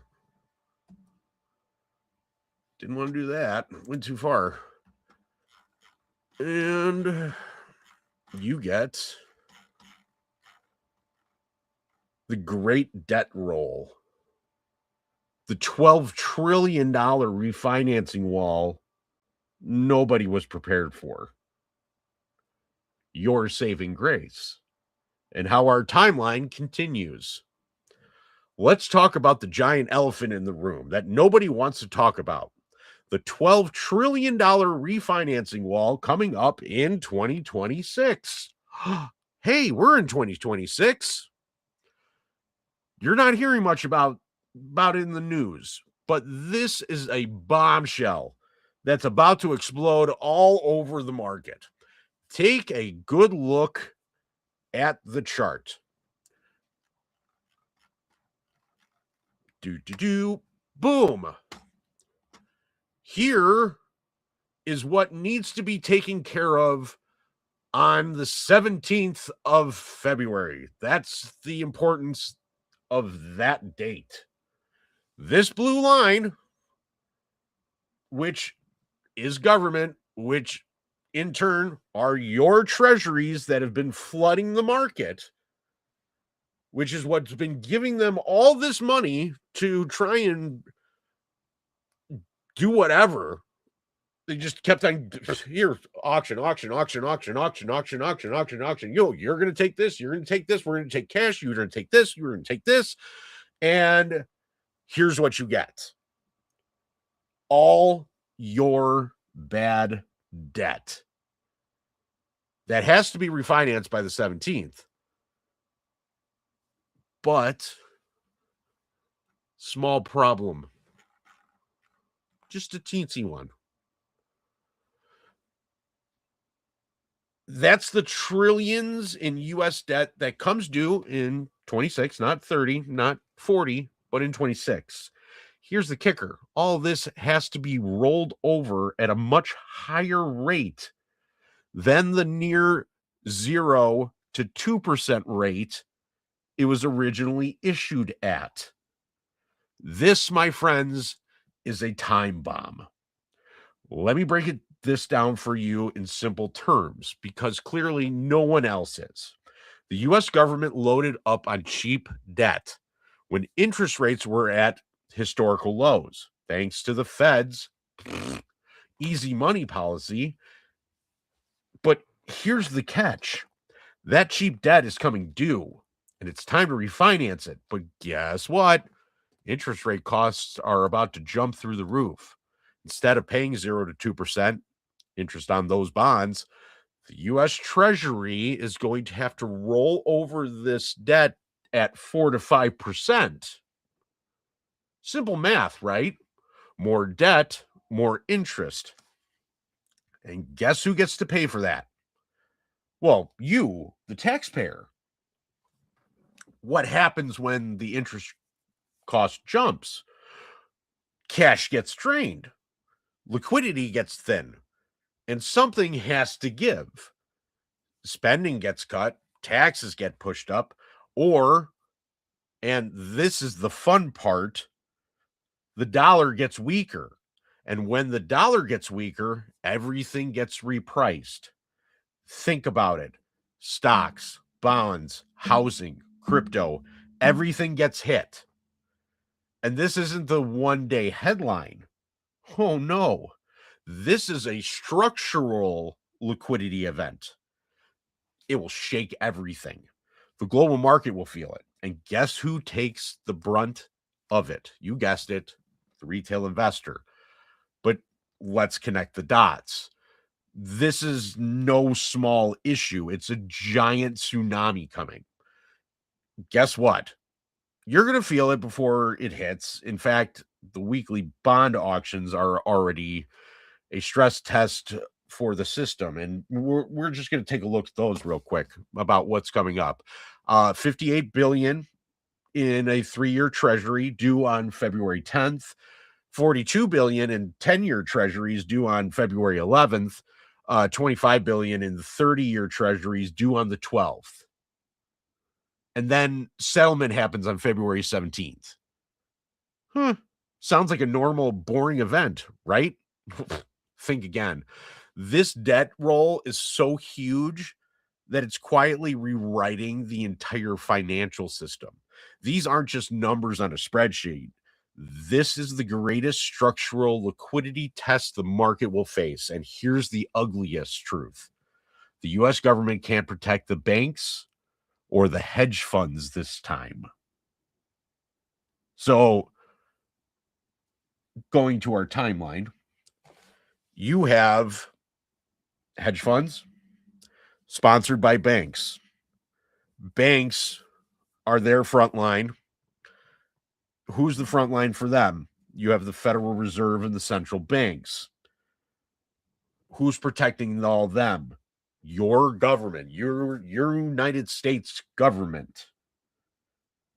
They're the government. They're the mafia. We're going to protect that business owner because they owe us. We're going to protect them. Same thing with these hedge funds, banks, central banks. We have their interests as of right now, but we got a problem. And since you guys can't pay, we're going to have to step aside here because we can't protect you if you ain't going to pay us.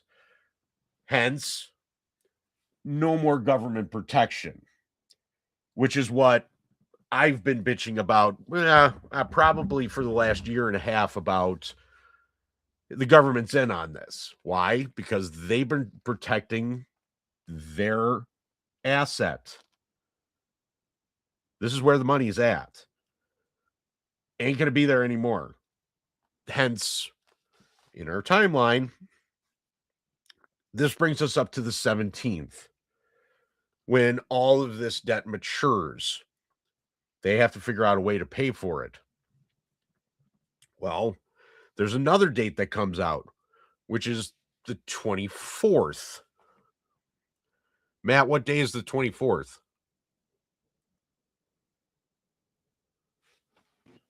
That's in the 24th clearance timeline of all them obligations on that October annual term swap from the Ape exposure. Correct, but what else is on the 24th? A holiday. No. Somebody's earnings. Oh yeah, AMC's earnings. Duh. Ding. Hey,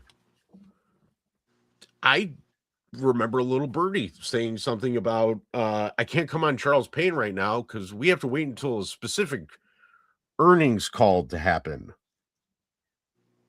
I wonder which one. I'm pretty sure it's AMC's. Why do they need to wait until AMC's? Because they need to see how well they actually did Q4 of 25. And those numbers are going to explode off of that sheet. Well, the preliminaries were already released. I know they were. And how positive were they? From a revenue standpoint and growth, great. From a net, not so great. But that's because of the debt. No, it's not. It's not as much about the debt as it's about the restructure costs on them deals that they made coming off the vote. Okay. It's not terrible though. No, and it's not terrible. And you also have to realize how much money. I mean, I don't know how much of that money in that quarter went towards refinancing costs. Outfitting. Well, capital expenditures for theater CapEx. upgrades and stuff. But either way, we'll know that on the 24th. But hence why we have to wait until the 24th. Somebody has to. It's interesting that he put out the U.S. numbers. Yeah. Different than he did the Odeon numbers. Correct. Like he put out attendance values for Odeon, but he put out attendance value and price correlation for America. So I'm waiting to see the full picture because it's going to explain a lot. Numbers he put out all sounded good, but obviously they're beating down the net because we were less than expectations on net loss and per share per PE. So I mean, all the numbers correlate. Until you have all the numbers, you can't paint a picture. No, but I can still paint a timeline. And the reason why I can paint a timeline is because he blatantly said, I'm working on this. I can't go ahead and go do your show because I don't have all the numbers yet. I think the most bullish thing is that Q1, I believe, is currently 11% already ahead of Q1 last year. Correct. And you're correct. We're only 1/3 into the quarter. Yeah, if that. So we're on track to have a record-breaking Q1, which Q1 is our baseline quarter. So it's the shittiest quarter that we have. Right. It's always the worst quarter of the year, Q1. Yeah. Some of that is because term debt's due on servicing, I think Q1 and Q3.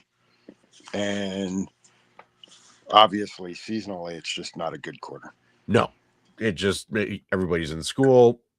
Everybody's going back to work. There's no holidays really. You really don't have that many 3-day weekends too. So already, like, I think most people are waiting for the earnings call, not as much for Q4 earnings as they are for Adam's forward-looking statements and current numbers as of Q1's kickoff for the year. Either way, it's still figuratively interesting because of things that were stated by Ryan Cohen, which is one. Two, the other thing that I also find very interesting in all this is that, listen, and this is how it's worked in business, this is how it works in government. If certain people aren't taken care of, certain things just don't happen. They just don't. I'll tell you that right now. and give you a story, give you a little bit of a history lesson of Chicago and how my family is kind of associated with it. Well, my mom's side of the family. I'm going to bring you back to Richard Daley Sr. when he was the original mayor of Chicago. My grandfather, Grandpa Dick, was basically the bag man. If they wanted to do something, they went to my grandfather and said, hey, can we get this done? So he's the guy with the money. He's the guy that's holding the bag when it comes to the creativeness of what's going to happen in Chicago.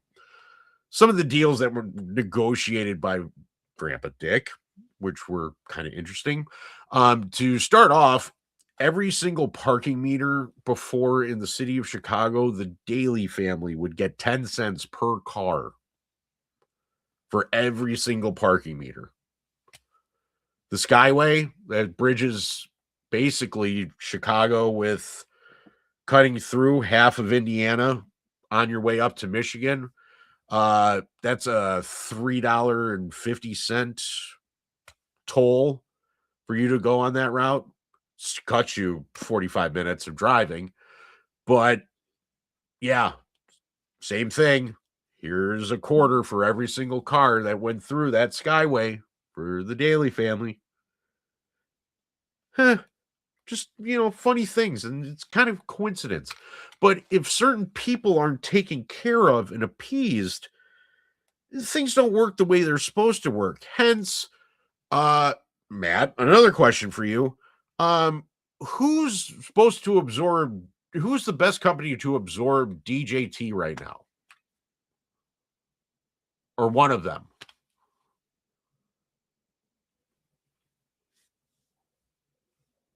One, two.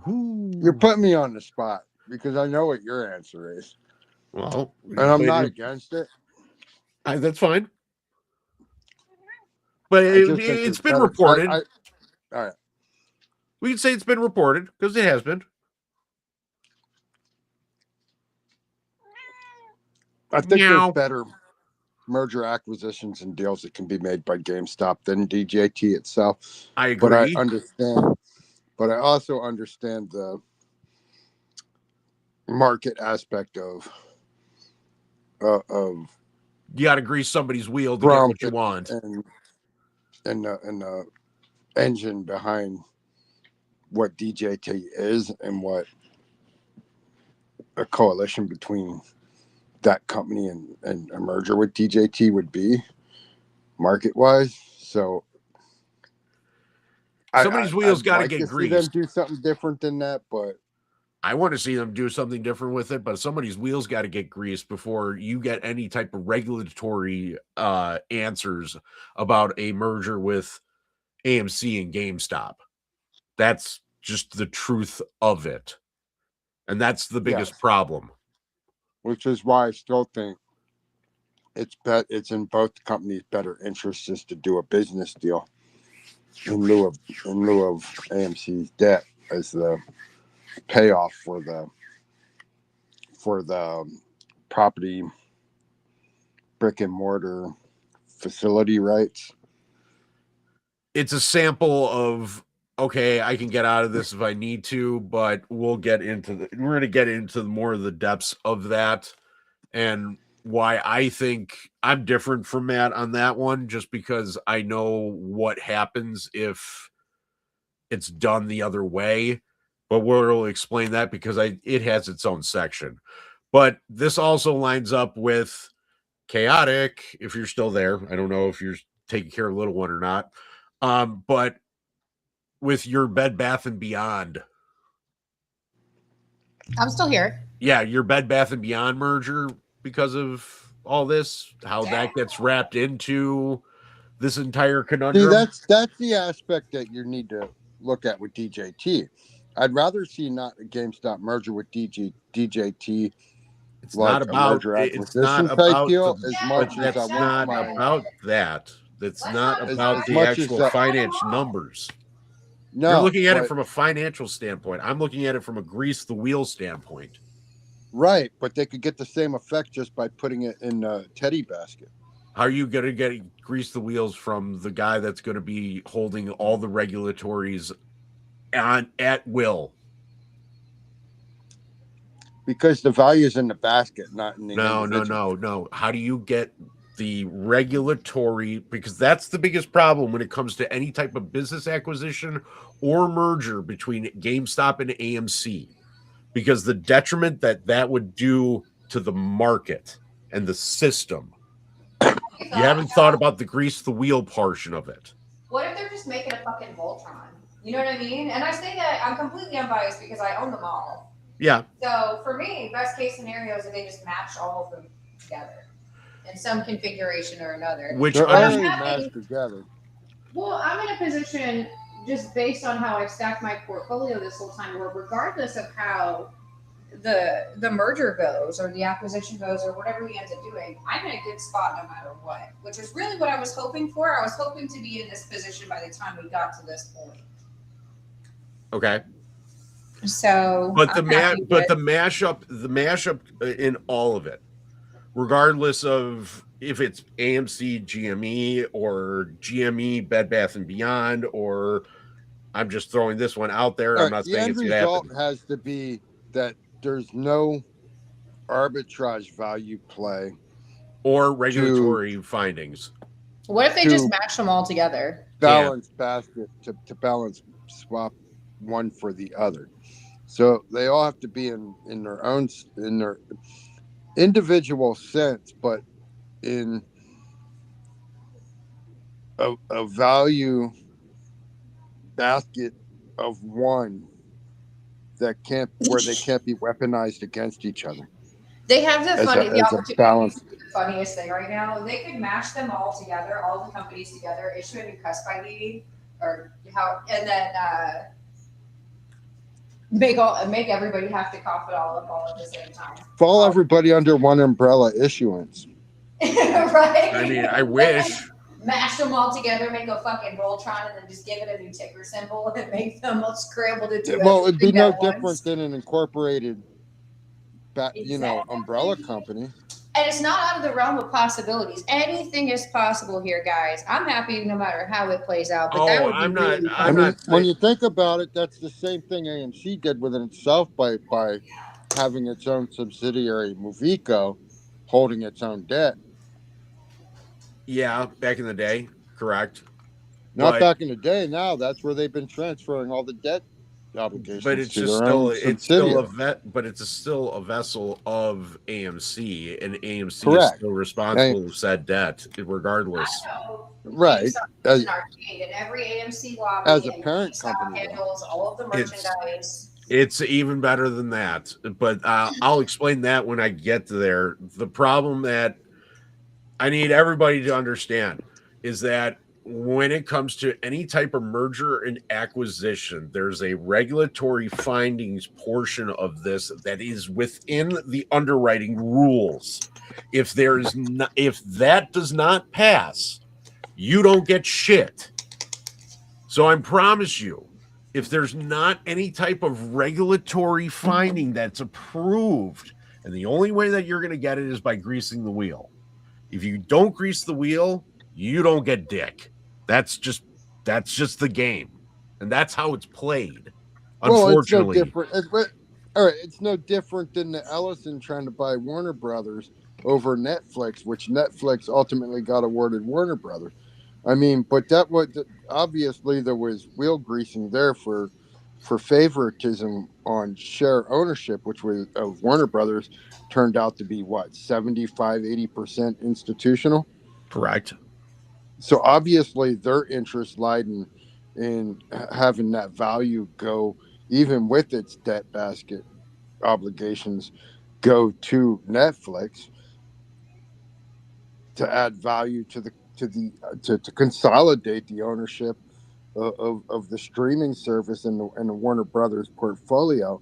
That adds more value to the streaming service, which has been institutional. Which I understand. Arbitrage play against theater exhibition company and the movie industry all along. But here's the problem. is that right now is that me and you we've been talking about this. We actually did a whole thing about this, is the actual ownership of AMC and how the actual ownership float is now at 130%. Not 100. That's the reported. But that's what's being reported. Right. And now what Right. is being reported is that the ownership of AMC is now institutionally higher. And I mean, to the point where it's almost 60%. Right. But you have to remember, part of that institutional ownership is institutions on behalf of their retail customers, 401ks, pensions, and IRAs. But it still So goes to the that's institutional rule where the if it overlap, were, it'd still that's go where to the the interest of overlap the in reporting is. institutions. Because It's we're just still a footnote. it's an overlap. It's an overlap in institutional ownership, independent retail ownership, and retail ownership We own the who shares. is I'm not debating that. That's not what I'm right. debating. What I am debating about is that it still would go to the institutional ownership if there would be the problem, because that's what we are stating. It's the same example of Warner Brothers and Netflix. Well, it'd be institutional ownership and on retail behalf isn't the same as ownership. It's just what it's do still they the call it? institutions that's deciding the retail ownership. Right. They have certain voting privileges on behalf of their retail clients. And that's because it's written in their contracts for their 401ks. Unless their retail clients actually get involved in direct voter rights on the institutions holding on their behalf.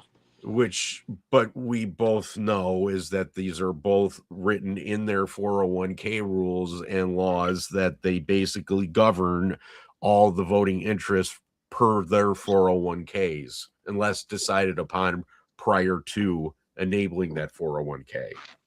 Yes, on most cases. So in other words, it still would be institutionally governed and controlled. Same thing Control, as but ownership and control is two different things. Yeah, but it's still voting in the interest of the institution. Voting in the interest of institutions. Correct. So, but most institutions don't even vote their own shares. They use proxy companies to vote and to do the work and vote in the interest of the of what the proxy facilitator of them let's just be honest, man. We both know the answer here. You know, it's 80% institutional that they're going to vote for on the majority of those. No, I don't. And here's why I don't. Here's why I don't believe that, because they didn't get a majority of the votes to declass the inside board member contracts. They didn't get the majority of the votes required. They got 90% yeses to approve it, but they didn't meet the threshold, which was what, 68%, 65%.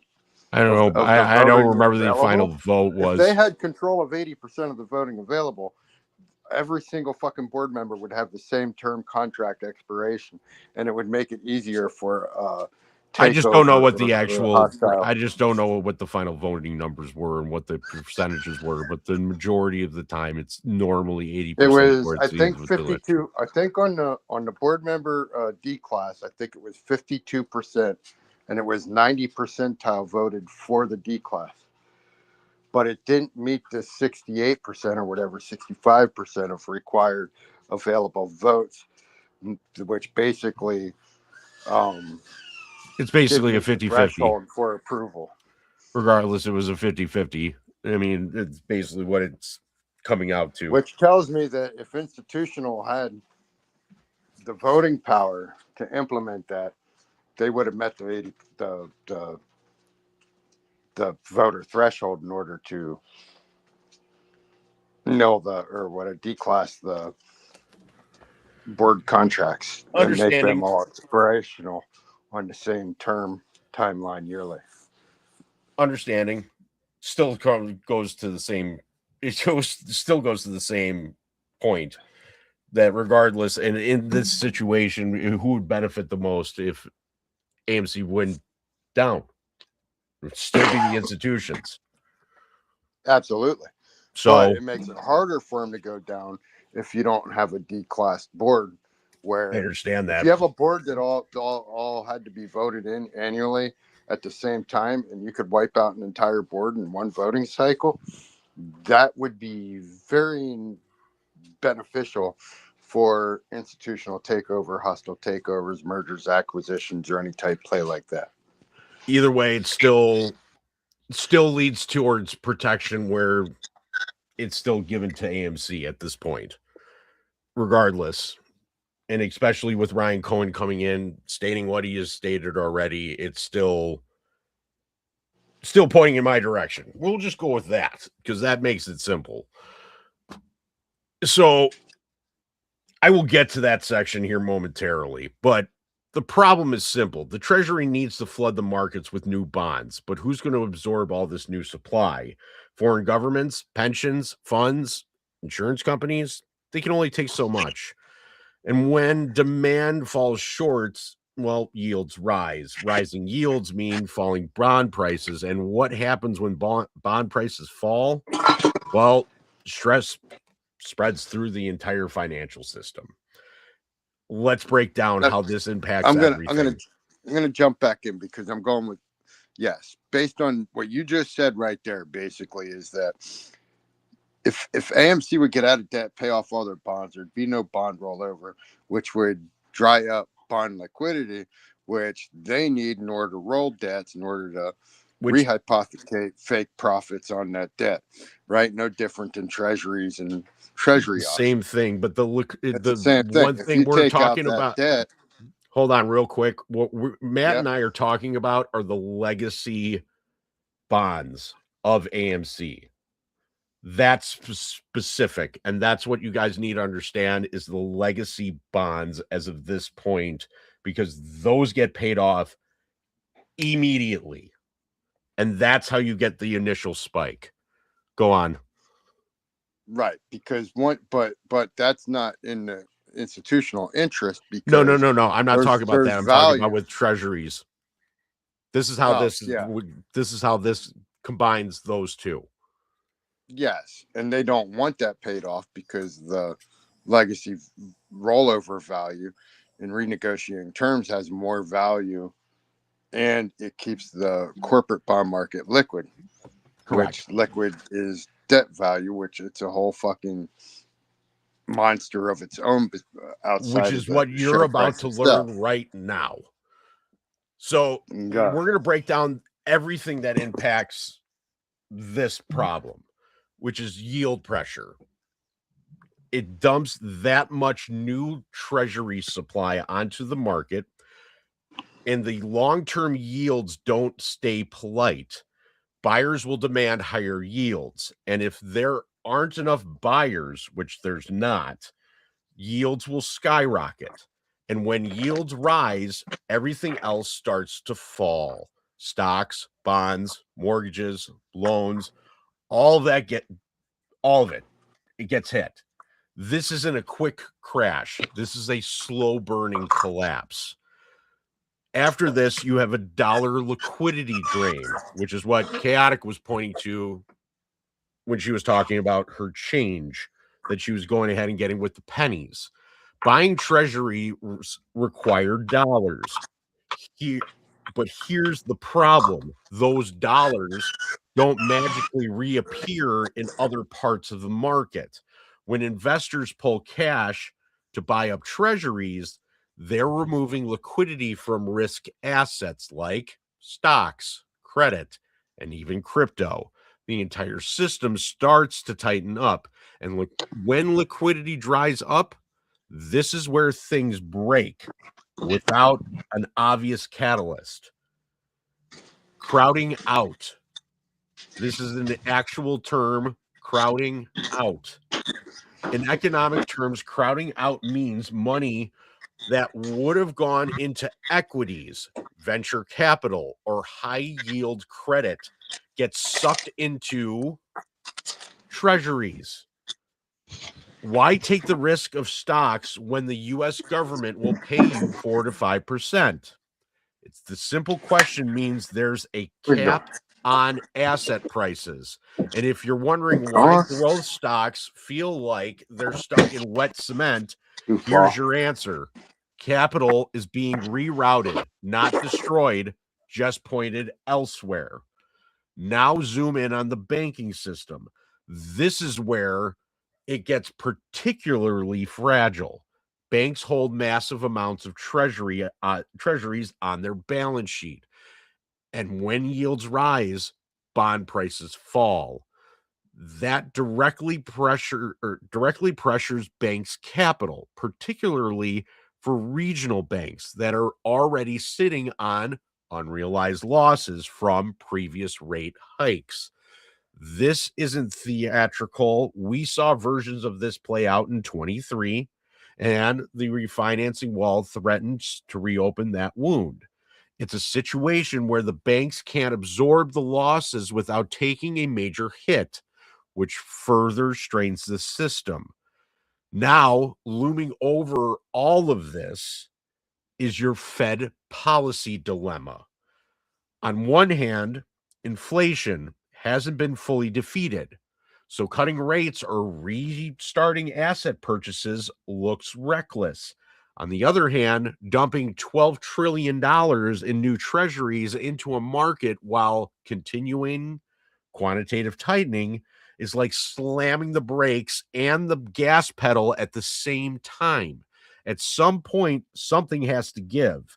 Either the market absorbs the supply at the cost of higher yields and volatility, or the Fed steps back into a smooth issuance by expanding the balance sheet.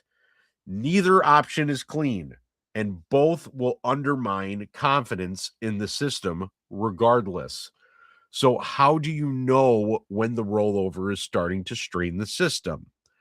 You don't. And you don't wait for a headline screaming, crisis, oh my God, everything's falling apart. That doesn't work that way. You watch the plumbing. Failed or weak treasury auctions show up first, especially in the bid to cover ratios. Long dated yields rising faster than short dated ones tell you all the market is demanding compensation for duration risk. Spike in treasury volatility signals that even the so-called risk-free assets are no longer behaving calmly. And when liquidity facilities like the Fed reverse repo drains rapidly, like it's already doing, that's capital being pulled into treasury issuance. Liquidity quietly leaving everywhere else. Hence, big bar. That's why you get this. You also saw the same thing in AMC's 27 due bonds. Correct. Prior to the restructures, you saw huge fucking premium spikes because devaluation would dropped it from what, like 92, 93 to 80, sub 80. Correct. On the underlying, which caused premium spikes on the secondary. Who's this clown? Attention, AMC community. Do not listen to this clown.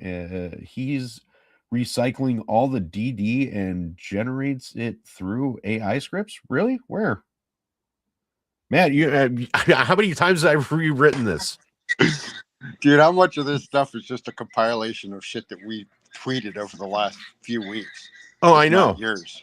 I mean, that's the ridiculous part. But like anybody, Satoshi Nakamoto, Space Gravy. Oh, okay. That explains a lot. That explains all I need to know, hey, right? Jackass, why don't you go to Twitter and try to block me for 24 hours again, you dipshit? Yeah. Here's the part that ties everything together.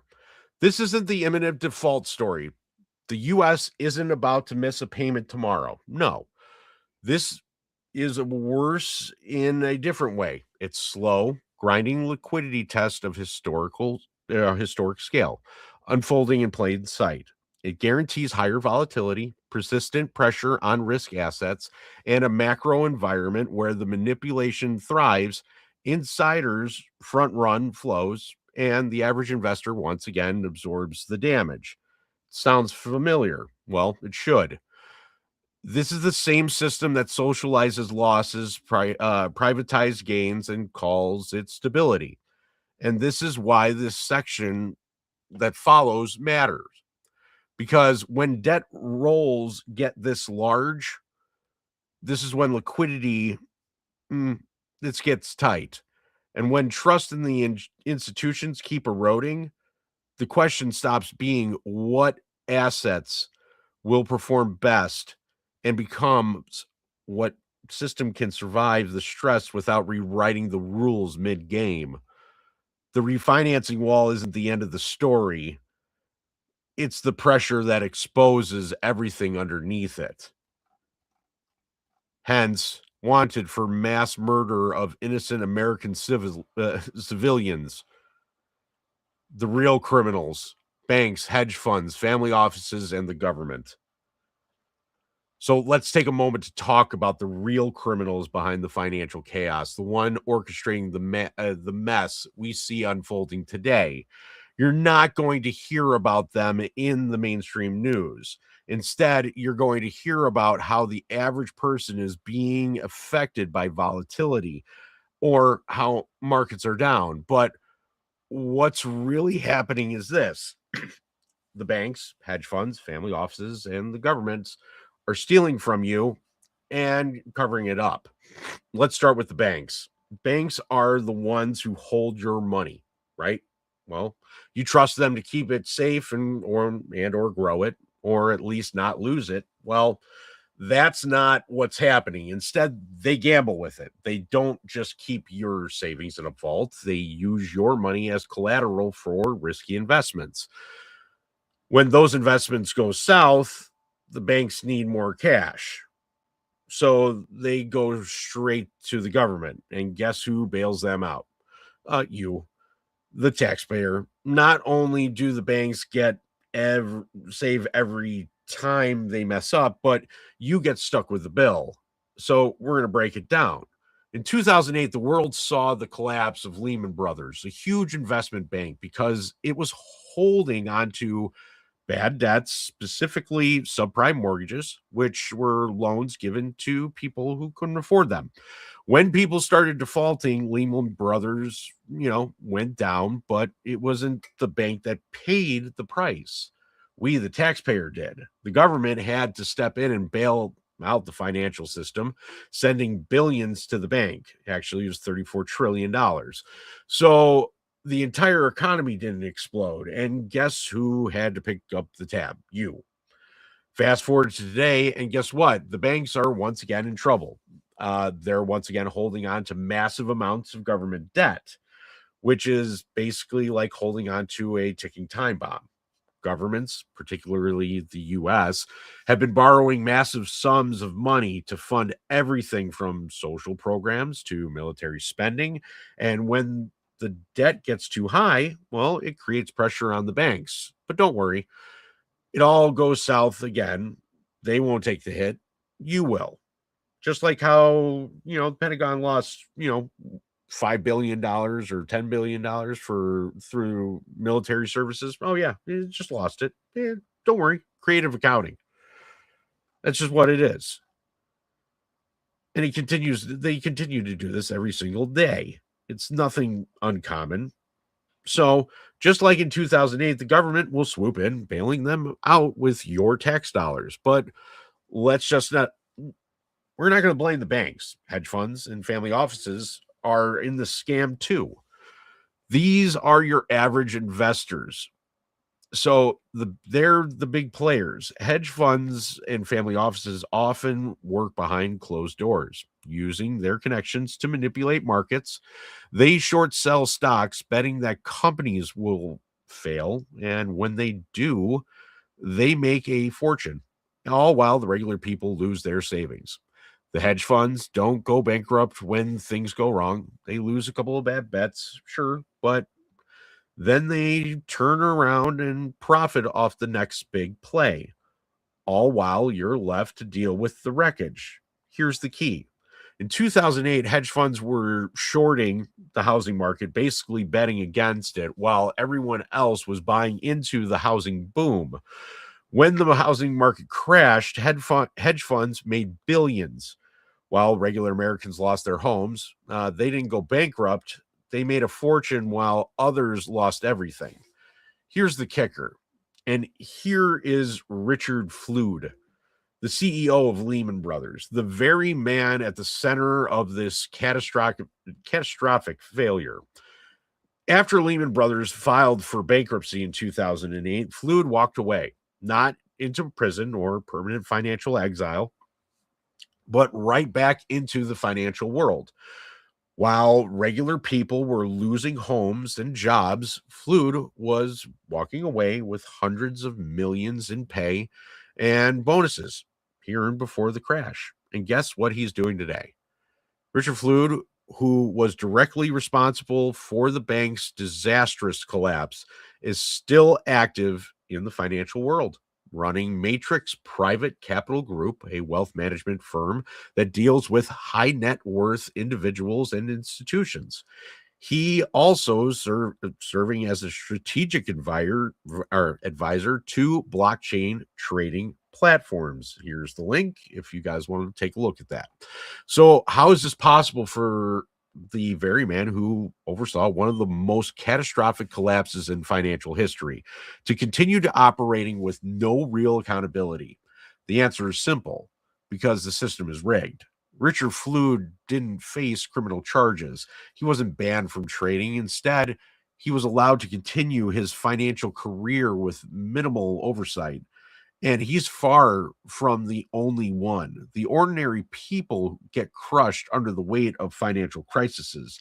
These elites just keep coming back for more. No penalties, no restrictions. That's the reality of the financial system we live in. Let's not forget the government regulators. These are the people who are supposed to protect us from excesses of banks and hedge funds, but they are not doing their job. In fact, they're part of the problem.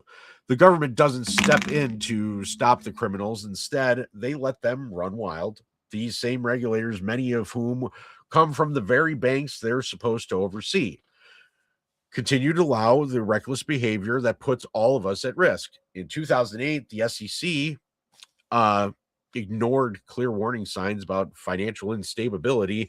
They allowed the banks to keep taking risks, and when it all blew up, they turned a blind eye. Same thing now in 2026, and nothing has changed.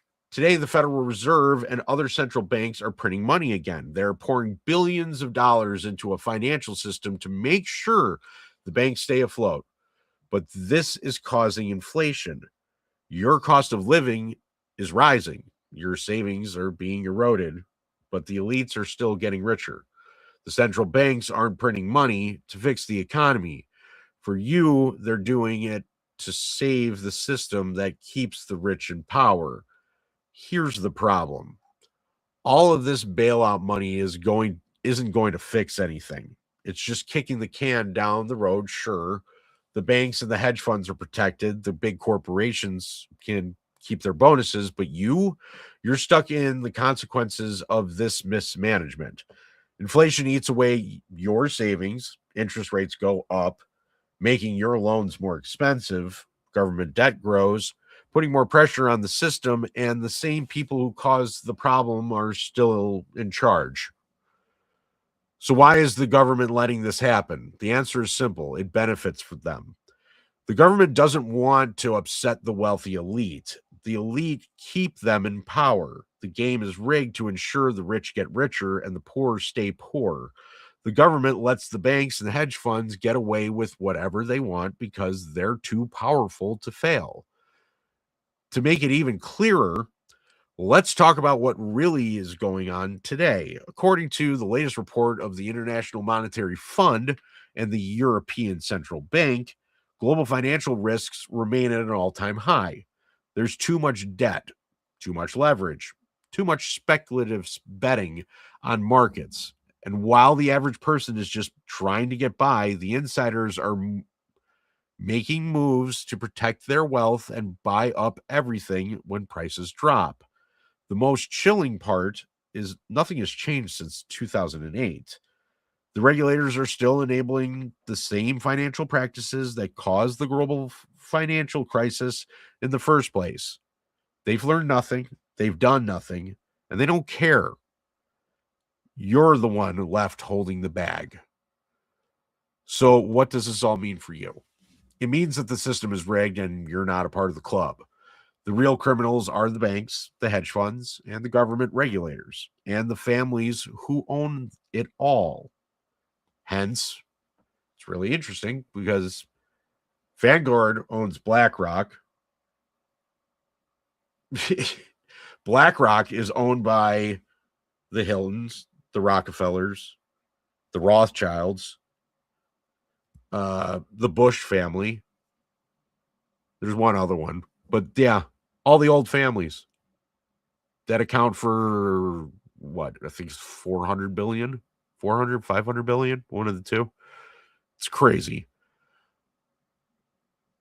They're just along for the ride. Guess who's paying for the ride? You are. How this all ties together for the average person. To explain this simply, imagine you're playing a game where the rules are made up by the wealthiest players. They have insider information. They can make huge bets with your money. And when they lose, they don't get punished. Instead, you pay for their mistakes. And when you start losing, they step in to save themselves with your tax dollars while you get nothing. This is what's happening in the real world right now.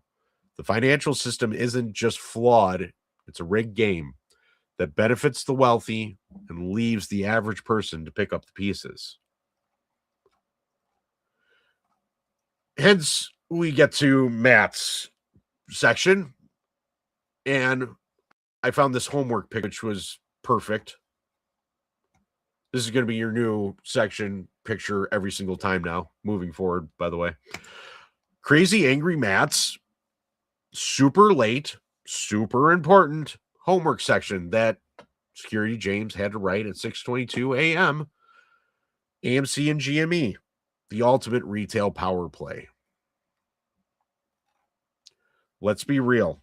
The battle of control of the markets is heating up, and the AMC Ape and GME gamers factions are fighting hard for survival.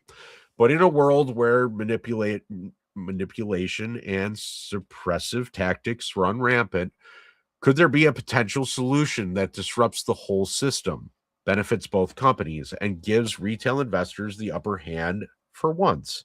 The answer: a potential merger, partnership, or strategic acquisition between AMC and GME, two meme stocks that have been dragged through the mud by institutional forces, but are now poised to rise from the ashes.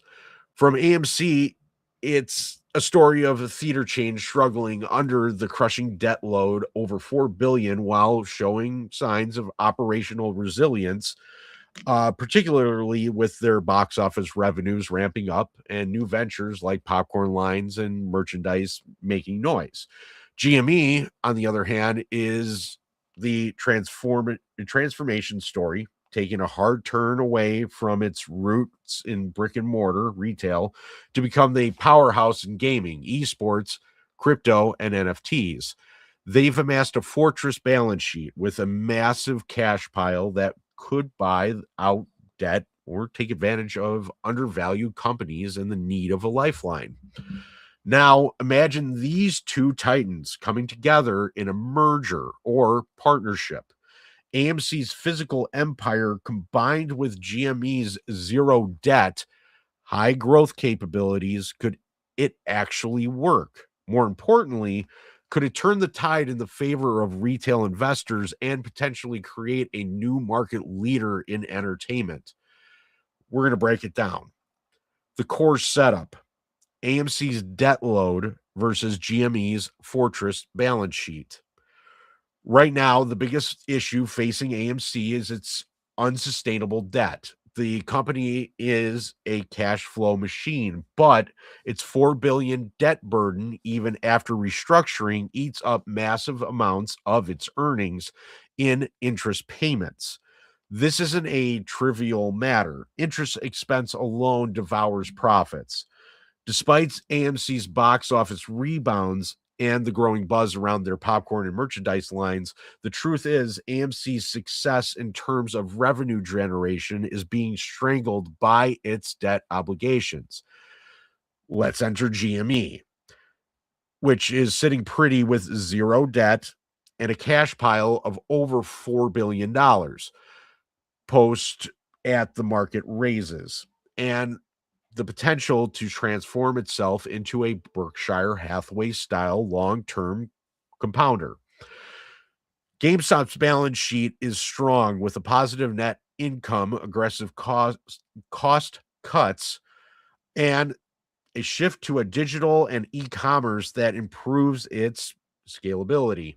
Not to mention insider involvement, with Ryan Cohen's pushing for a crypto pivot and esports growth. So what happens if GME's cash and operational efficiency are used to pay off AMC's debt? Well, for one, it eliminates the primary drag on AMC's balance sheet, interest payments. Suddenly, AMC goes from a high-risk, high-debt territory to a more viable, profitable entity with a potential for cash flow growth. This could unlock a massive surge in AMC's stock price, but let's not stop there. The bilateral advantages of a GME AMC merger or partnership.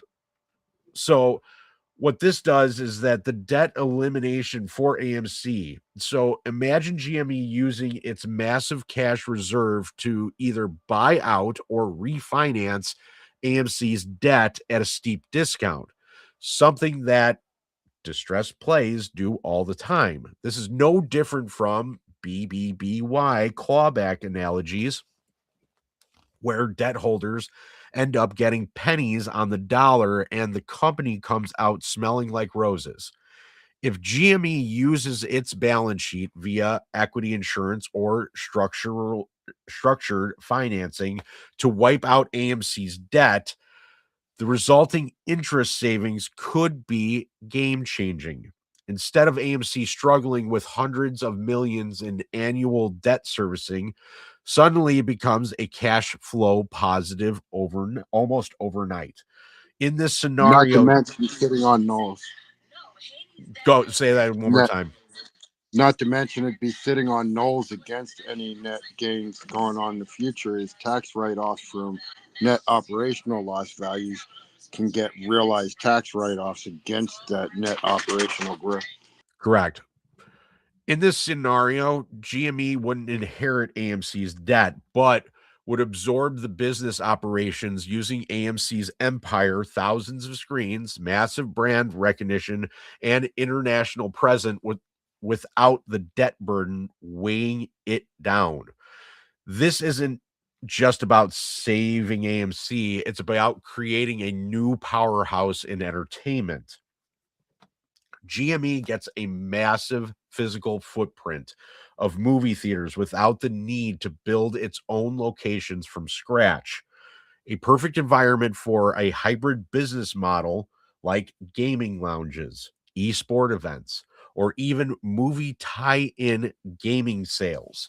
Picture this: movie theaters transforming into esport arenas with game demos, VR experiences, and cross-merchandising opportunities with AMC's already profitable popcorn lines. Retailers are talking about GME kiosks in AMC lobbies, video game tie-ins at theater events, and movie-related gaming merchandise. The synergies are huge. Possible financial vehicles, private equity, SPACs, hybrid mergers. Retail investors are getting creative with the potential deal structures, and they've been buzzing about everything from SPAC-style mergers to private equity infusions or even equity swaps, where GME absorbs AMC's debt through direct financing, all without diluting GME's pristine balance sheet. The math here is simple. GME can afford to pay off AMC's debt and still have room to expand operations, all while maintaining financial strength. If GME issues shares at highs, I'm using this number as an example, of $200 per share, it could cover AMC's debt twice over, allowing the company to operate without a constant pressure of debt servicing. For AMC investors, this would be a massive relief rally. The debt wiped out and future growth more feasible than ever. So imagine an instant price re-rating where AMC's price to sale ratio, it's P over S, of 0.16 suddenly becomes undervalued. A company on the brink of profitability with new cash flow freed up to focus on expansion and growth. But that's not the only win. For GME investors, this would mean a substantial upside for AMC's revitalized business operations, while also avoiding the pitfalls of dilution from the acquisition. GME's share price could see a 20 to 50% bump on the announcement hype. And that's just the announcement hype, as the merger signals Ryan Cohen's bigger vision for the company. The financial flexibility GME gains from adding AMC's physical footprint without assuming debt obligations could push GME's stock into a new territory, moving it away from nostalgia and into a new business ventures with gaming, collectibles, and event-based revenues. Here's the implications for investors and the short exposure dynamic. The short squeeze narrative would undergo a major shift with this merger or partnership.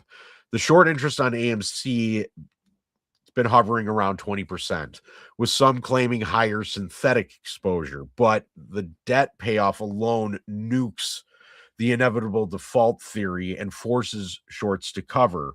AMC's legacy short positions would have no reason to persist if the debt is wiped clean, driving massive shorts covering and violent pops in price. Meanwhile, GME's short interest is about 16%, with days to cover looking decent. While the squeeze potential remains, the deal brings structural upside, higher highs, and sustainable growth rather than the volatile pops based on nostalgia or one-off squeezes. This merger idea is no flash in the pan gamma squeeze, but a long-term strategy for both companies to not just survive, but thrive together in the coming years.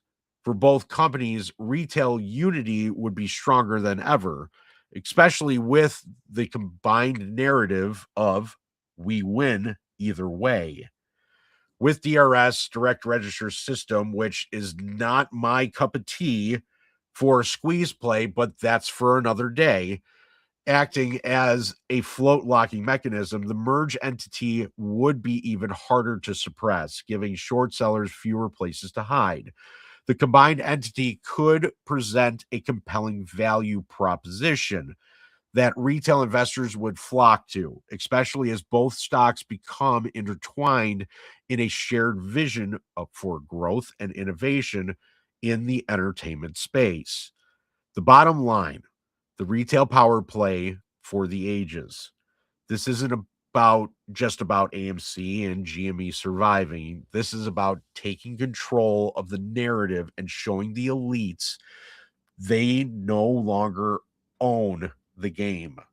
Retail investors have been pushed to the edge by years of market manipulation and short-sighted corporate strategies. But with AMC and GME combining forces, they have the opportunity to flip the script, move the market needle, and deliver real value to their loyal bases. Could this happen? Maybe. The executive structure, synergies, and financial mechanisms are already on paper, but execution will be the key. With regulatory approvals, as we were talking about earlier, the right financial vehicle, and the committed retail base, this could be the ultimate ape alliance that turns two struggling meme stocks into a resilient market beast, taking the fight to the shorts, the media, and the institutional manipulators. Retail investors are no longer just sitting on the sidelines. They're actively shaping the future of these companies. And in doing so, they're rewriting the rules of engagement for the entire market. And if this merger or partnership happens, well, it could be the ultimate fuck you to the elites while taking back control of the financial futures. It's time to get ready, because this could be the move that finally puts the power back in the hands of the retail investor. And with it, the potential for game-changing profits and market shifts that will rock Wall Street to its core. Yeah, man, I don't know an AI that writes fuck you on anything. Oh, you're ad-libbing. Oh, yeah. I'm sorry. Sorry, had to. Yeah, every time I hear this, like, it's like a no-brainer. I mean, I write backwards. You guys, you got to understand, like, I literally write backwards. I don't write for, like, here's the introduction, here's the base, here's this. I don't write backwards. I write from bottom to top, because I always figure out my conclusion first before I do anything else. I don't know why, but that's just how I write. If you don't know the destination, you can't write the path to it. No, because things change. Man, how many times did I write that section? Like 4? Yeah, you had several versions till we come to you said you were ready. Yeah, I mean, everybody kept on putting different narratives out there about what could happen and what's this, and I'm like, I'm going to take all of it into account. Right. Either way, any of these, no matter what, you give GameStop a foot traffic location, a brand identification collusive with AMC, an international footprint that's not just its online base, in locations that already have your customer base foot traffic. It's a win-win. Going right to it. It's a win-win.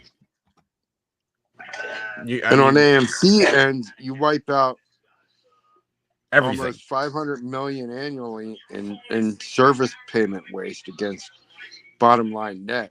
It's a win-win. Basically all but already on net positive. You get rid of that service and them term cash forward obligations on term rollouts and rollovers and it's extensions. the power play for the agents. Restructures, right? Yeah, you get rid of all that. We're a net cash flow company with dough plan money. I mean, you will never see a bigger power play than that. And the crazy thing is, like, I figured out if GameStop did a 7-year deal just for footprint access at $4 billion payoff of the debt, straight up forward, that's only $400 million a year to have how many locations? 700-800 location footprint. I mean, just internationally. Yeah, you're basically at 1,000 total when you think about it. You can't get that kind of access for that kind of money. Your exposure is huge in them kind of prime locations. No, never happened. This is a bank robbery. Stick them up. Wall Street. Rate rigging. Crime. No jail time. The ultimate truth. Money makes crime pay. Again. Here's the cold, hard truth that no one will tell you at your local coffee shop or in the nightly news. If you have money, you can get away with crime. I'm not talking about small-time theft or vandalism. I'm talking about manipulating markets, bankrupting entire economies, and enriching yourself beyond your wildest dreams, all without ever breaking a single law. It's a part of the game, and guess who's the referee? The government. Yes, the same one that's supposed to protect us from the very criminals it lets walk free. You see, the system is rigged. The wealthy elites are the ones that are making the rules. They write the laws. They fund the campaigns. They sit on the boards of the companies that are supposed to regulate them. Look at FINRA. Case in point. That proves everything you need to know. And guess what? The rest of us are just the pawns, working our 9-to-5 jobs, paying taxes, and watching as these people manipulate the markets for their own gain, all while we're left with the scraps. Let's look at the last decade alone. The top 1% of the population saw the wealth increase by a staggering 75%, while the bottom 90% saw a measly increase of just 5%. And how did they do it? Well, they didn't get there by working harder or being smarter than you. No, they did it by manipulating the system, short selling stocks, leveraging insider information, and getting sweetheart deals from government officials who are just waiting for their next job at a hedge fund or a Wall Street bank. Take 2008's financial crisis for a prime example. The world's economy nearly came crashing down because a bunch of reckless bankers who thought it was a good idea to lend trillions of dollars to people who couldn't afford to pay it back. And when it all collapsed, who got bailed out? Certainly not the people who lost their homes, their jobs, or their savings. No. It was the banks. They got a fat check from the government while the rest of us got stuck with the bill. And don't forget about the hedge funds. These guys are the true masters of the game. They manipulate stock prices, create massive volatility, and bet against companies while the little guy gets crushed. In 2008, when the housing bubble burst, these hedge funds were shorting the market, meaning they were betting against the very economies they were profiting from. And they knew the crash was coming, and they made billions, while regular people lost everything. Hey, Matt, turn down your mic. Thank you. But did they get any punishment? Of course not. They just moved their money around, made a few adjustments, and waited for the next crisis to profit from. If you think that was the one-time thing, well, think again. The system that has only gotten worse. Fast forward to 2026, and the financial system is still being run by the same people who brought us 2008's crash. The banks are still holding massive amounts of bad debt. Hedge funds are still manipulating the markets, and regulators are still turning a blind eye. All this is happening right under your nose, and the people in charge aren't even pretending to care. Here's the kicker. They don't have to hide it anymore. I go into Richard Fluid again, the CEO of Lehman Brothers, the very man who presided over the largest bankruptcy in U.S. history, which triggered the 2008 crisis, walked away from that disaster with hundreds of millions of dollars in pay and bonuses, despite single-handedly destroying the financial lives of millions of people. And now, Fluid is still operating in the financial world, advising firms and managing wealth for the ultra-rich. No jail time. No permanent ban from the industry, and certainly no accountability for his actions. In fact, the government has allowed him to keep doing what he does best, making more money off of the very system that collapsed under his watch. We're not going to get sidetracked here. The reality is that the whole system is designed to make the wealthier rich and the poor poorer. While you're scraping by trying to make your rent payment or save your kid's future, the elites are sitting pretty, watching their wealth grow exponentially. And why is that? Because the system is rigged, and it's been designed to exploit you. The government and the regulators are just there to make sure the game stays in the favor of the ones who already have the most power and influence. They'll make sure they protect their own. And if that means allowing billionaires to profit off of your misery, so be it. Here's where it gets interesting. Bitcoin. I don't know if I've talked about this already, but it's really is Bitcoin. It's the only thing that can stop this. The very asset that offers an alternative to the broken, corrupt system is Bitcoin. It's decentralized, it's trustless, meaning you don't have to trust the corrupt banker or the regulators who are in bed with them. It's leveling the playing field. So with Bitcoin, no one can manipulate the system to their advantage. It's the anti-system, and that's why it's becoming so attractive to people who are sick of the corruption and exploitation we see every day. Bitcoin offers a way out. It's not just a currency, it's a revolution against the very system that's been stacking the deck in favor of the rich for centuries. It's an asset that gives you the power to take control of your own financial future without depending on the same people who are profiting off of your struggles. So, what's the real lesson here? Money makes crime pay, and the system is rigged. If you have money, you can break every rule in the book, destroy economies, come out on top. And when the system crashes, as it always does, you're not the one who's going to pay. Instead, you're the everyday person, the one who trusted the system, worked hard, and played by the rules, who's left holding the bag. That's the truth. And this time, it's time we stop pretending otherwise. Which brings me to my final word. I'm going to go into all of it because I really do believe that the timeline makes sense. The greased wheel makes sense, in my opinion. It's why they needed time, because when you look at the entire thing as of right now, the only thing that you're really truly missing is who do they blame it on? What are they blaming on?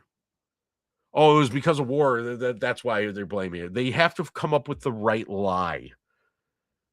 Well, I do believe that with the Epstein files and the emails and everything else that they had The in regards, Citadel emails. yes, the Citadel emails. So, but those are true. They're documented with DOJ write-ups and classified documentation. It's all there.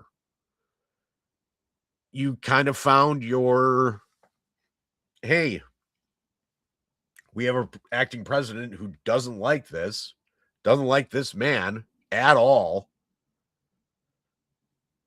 Bye-bye. We now have a way to get you as the bag man.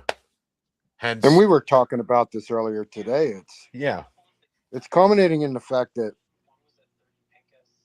you don't make your move until all your pieces are in place. Correct. And all the pieces aren't in place yet. But they're lining up still perfectly. Got Powell. It still lines up perfectly. Yes, but it lines up perfectly, and the pieces are starting to be in place for his cabinet and his pieces to do whatever his ultimate outcome plan is. It's his vision. Whatever his vision is, your guess is good as mine, because you can try to guess what Trump's doing, and he turns around and flips 180 on you and does exactly what you could have never you didn't want him to do. But there's also the sign of brilliance within his, him being the president, and that the madness of his methods is correct. And the one thing that I do look at is the whole play with Iran. That is like the one single-handed.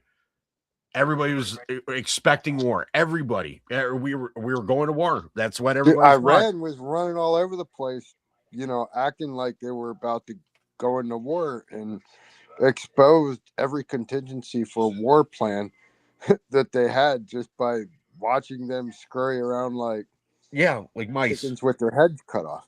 Yeah, they did not want without ever lifting a finger, doing anything really. They didn't want the smoke, and that was but he played it perfectly. He really did play that play perfectly, and that's where he also played in that aspect. He also played Israel in that they wanted the attack, which ultimately never came to fruition. Correct. And he got I mean, yeah, he took out their nuclear facilities, but that was to basically tell Israel to shut the fuck up. They don't have anything anymore.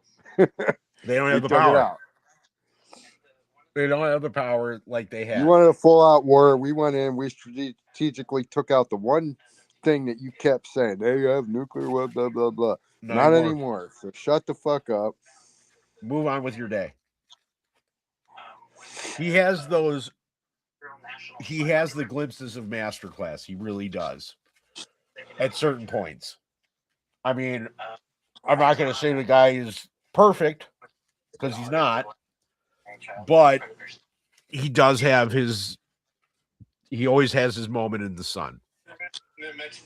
He has his moments of being a privileged, bullying, childish, acting, egotistical dick too, but he did. He like I said, I'm going to give him credit where credit is due, but I do, and I don't mind being on that side, and that's fine because I'm gonna take that.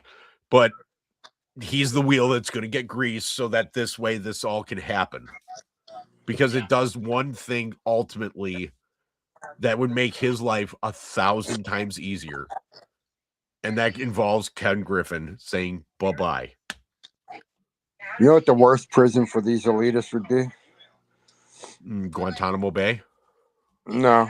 Actually, with their cock meat sandwiches? No, let them live in the world with no money. Well, that would be put them in an island. Like, just put them in an island. No, make them rent one of them shitty ass downtown apartments because they have no money to. They're going to uptown. Sesame Street. Right. that would put more punishment in their ego-filled heads than any prison would. Just have them cook their own goldfish. My final word: the system is rigged, and you're not in it. Let's get something straight. The system is broken, but not by accident. It's broken because it was built that way. And I don't mean that in some conspiracy theory, tinfoil hat wearing way. This is reality. The government, the banks, the hedge funds, family offices, they're all in it together, pulling the strings, keeping the game tilted in their favor. They've created a machine that works only for them, a machine that keeps us, the everyday people, stuck in the gears, and they laugh as they rake in the profits while we're left picking up the crumbs. The worst part, they've made sure we're not even aware we're part of the game. You're not in it, and you never have been. The longer you stay unaware, the easier it is for them to keep robbing you blind. It's not bad luck. It's a designed system, and the latest evidence of this system in action. That's right. Well, the 9.6 trillion, which turns into $12 trillion wall. This isn't some abstract debt number. It's a structural liquidity event that will shake the very foundation of the markets, and you're going to feel it. You think the markets are tough right now? You think bond auctions are just another boring event for the big players? Think again. Retail investors now find themselves stuck waiting for treasury bond auctions that global debt holders simply can't buy up.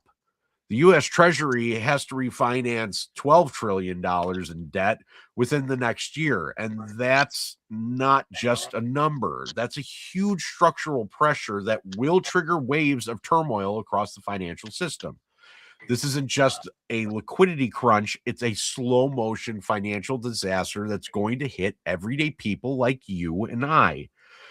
The elite financial institutions will continue to get what they want, and you will be left fighting for scraps, watching as the system you thought was built to serve you proves to be rigged against you from the start. But we're going to talk about mechanics of the debt rollover.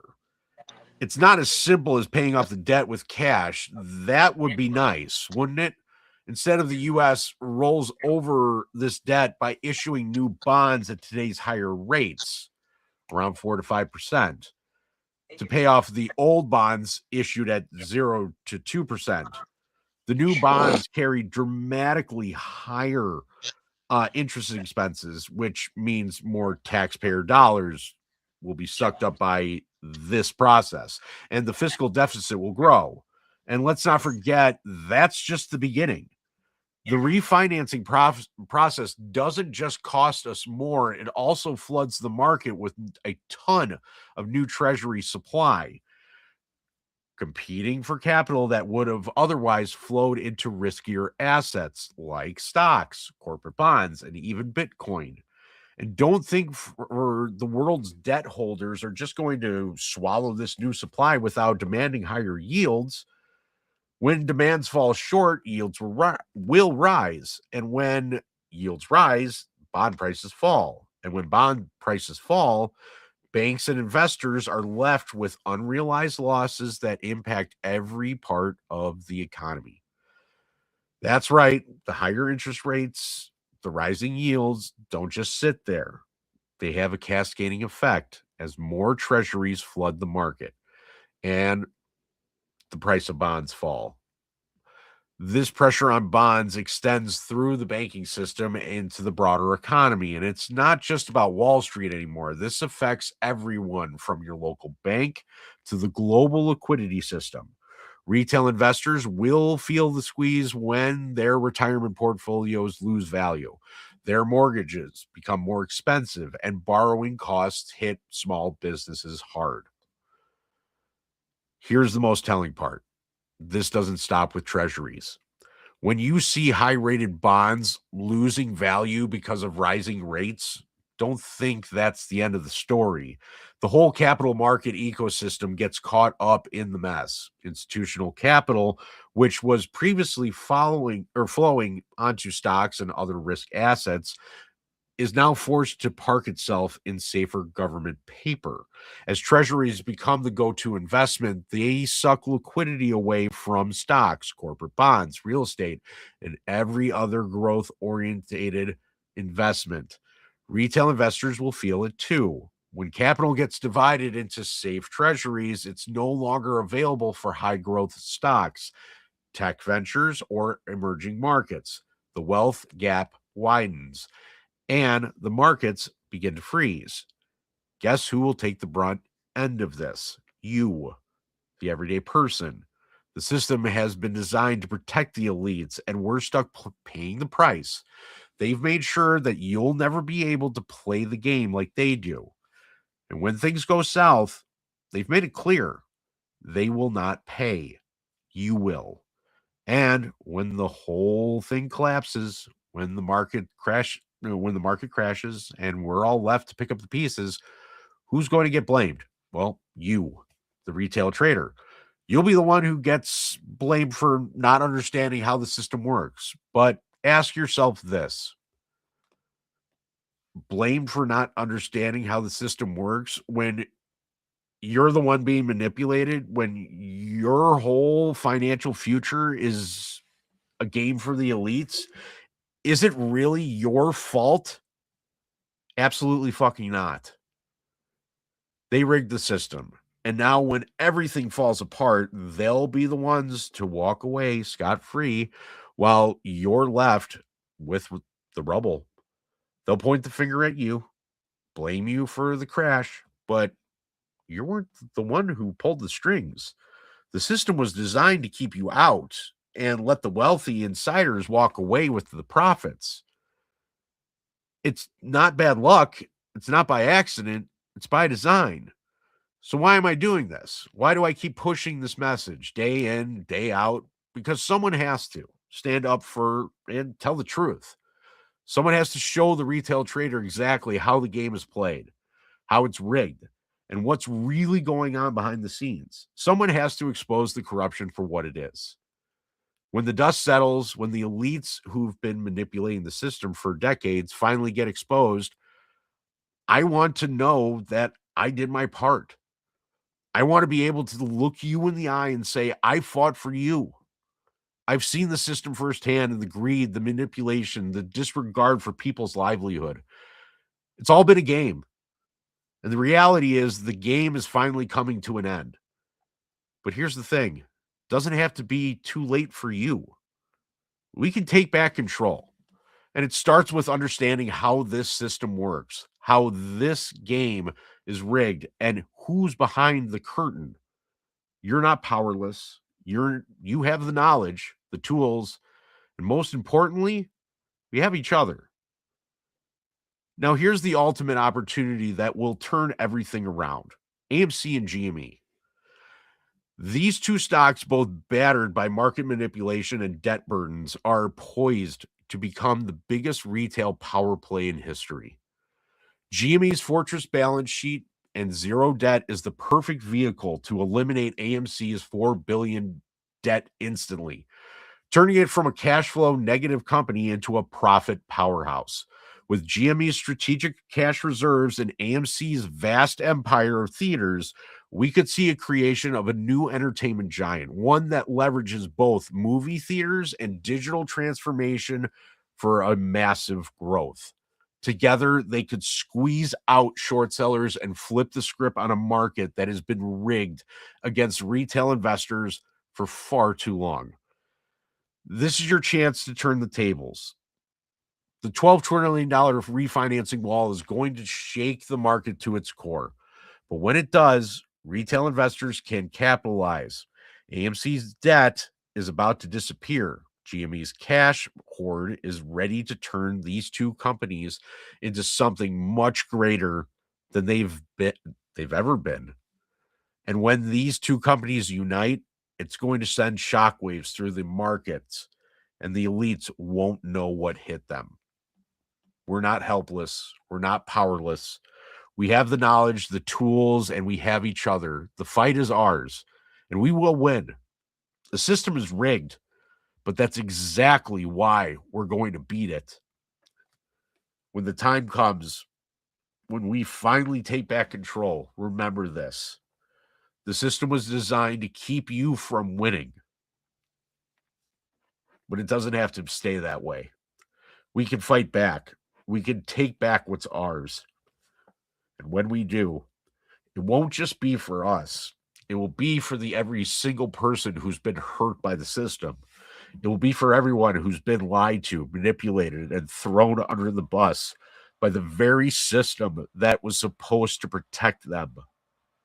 We are the resistance. The elites have rigged the system, but we have the power to break it. And when we do, we will win.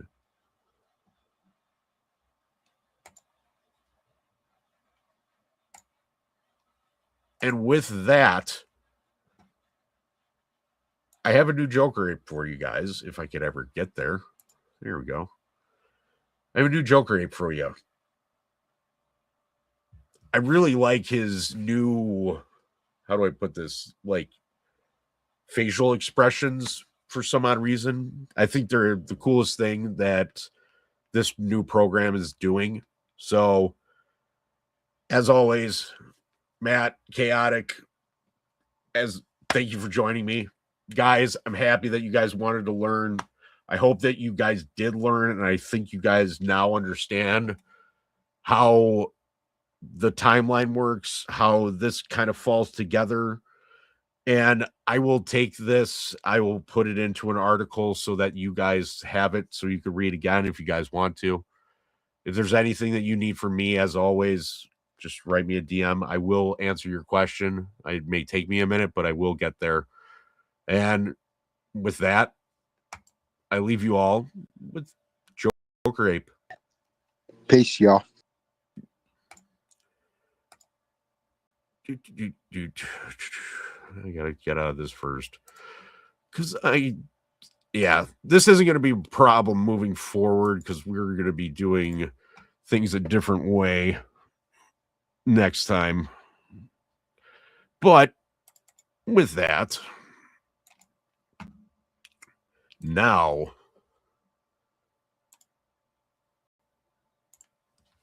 I leave you all with the Joker Ape.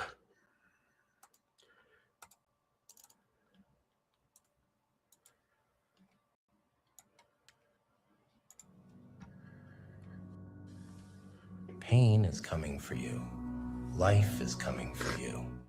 And if you're walking around asking, why me? You're already halfway to failure. Stop asking why.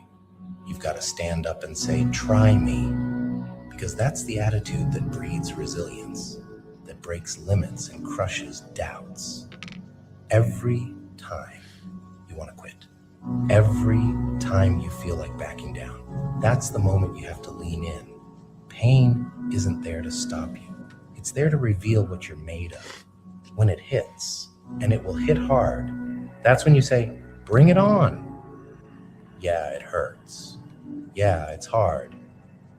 But what did you expect? Growth demands sacrifice.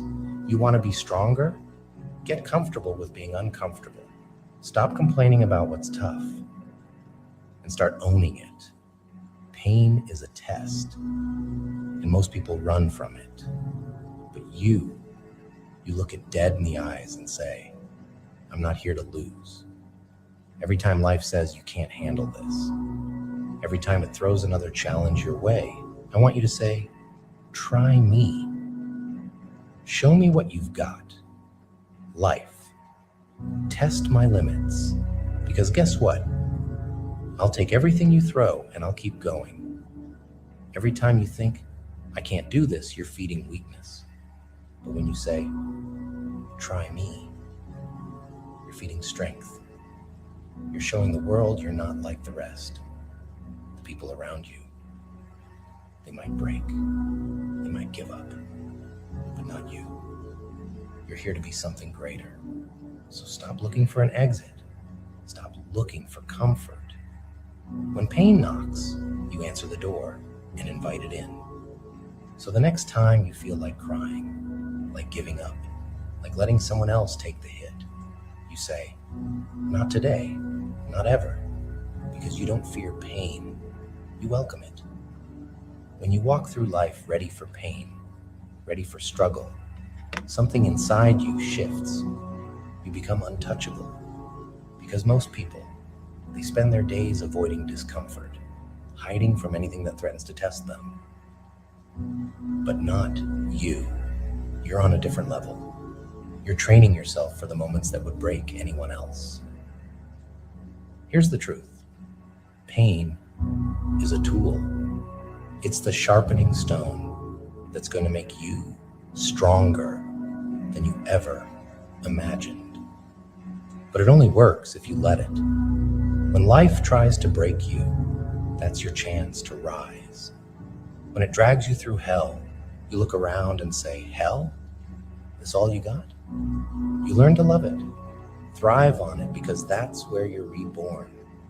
Don't seek comfort. Comfort is the breeding ground of mediocrity. You want to feel alive? You want to be great? Then get up every damn day and put yourself through it.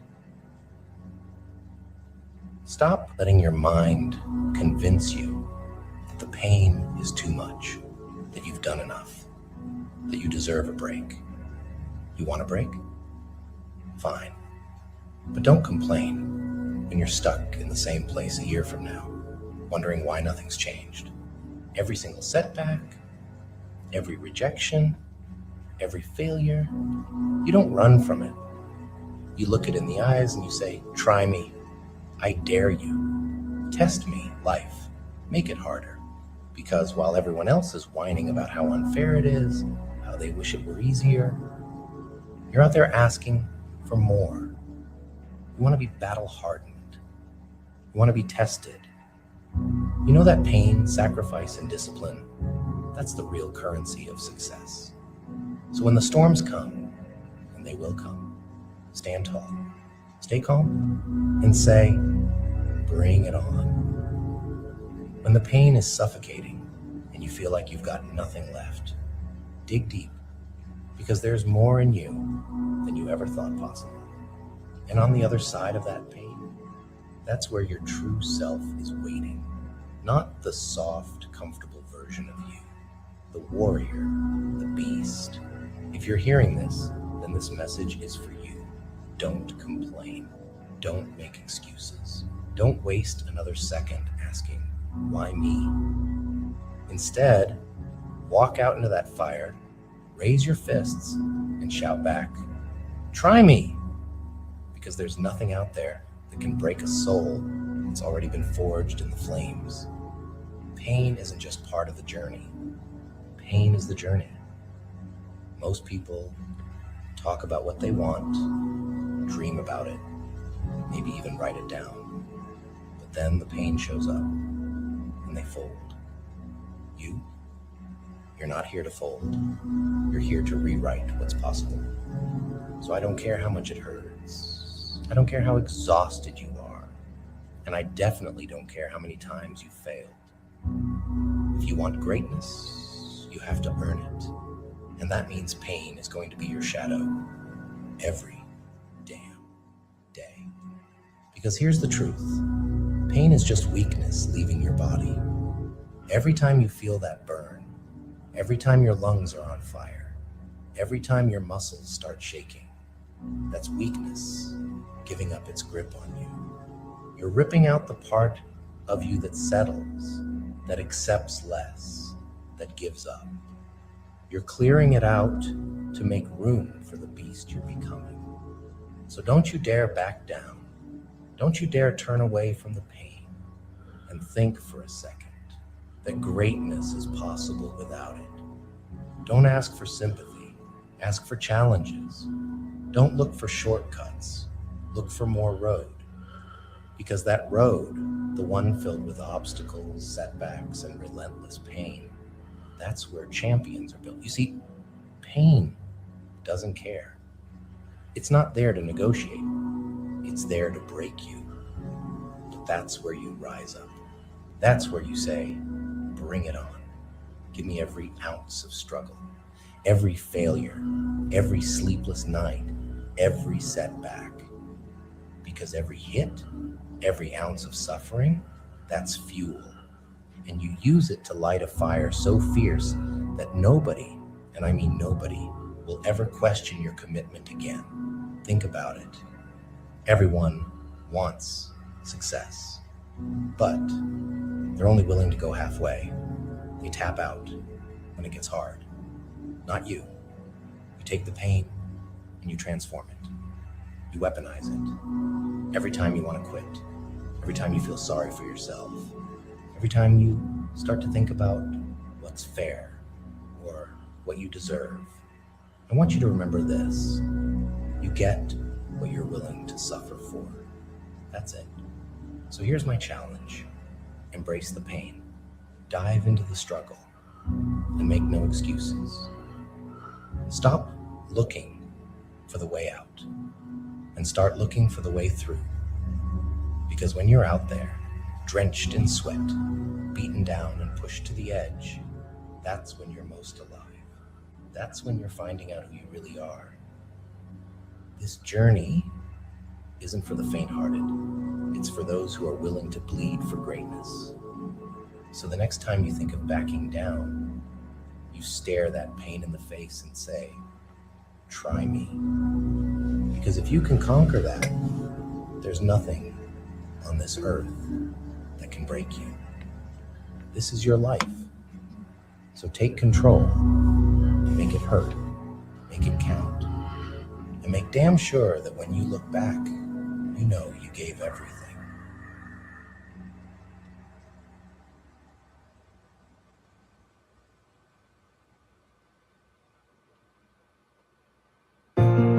Hey, I already know what's happening with me, baby. I'm a fucked up nigga, ain't gonna lie, but I know this. First day I ever seen you, the first day I've been around you.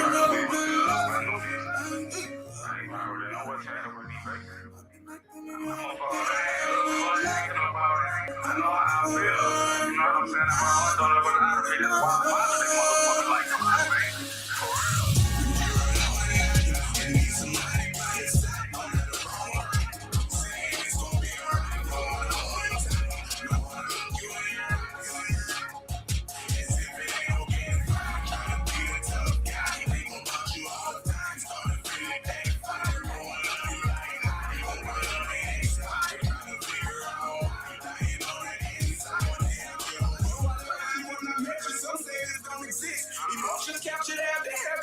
Who you was with in your apartment, I was seeking at a brief disagreement. You moved back to Houston, we went like 3 years without speaking. Now I got back on drugs bad, but I was still chasing cheddar. I always broke, so I was stressing better with my depression. On top of that, my team was shitting on all of the other. Now the world in the world, whenever we was together. Up in Miami, we laid up in the suite. Damn, full of fruit, so I was rolling free. We went to Bloomingdale, I was matching great different sweat.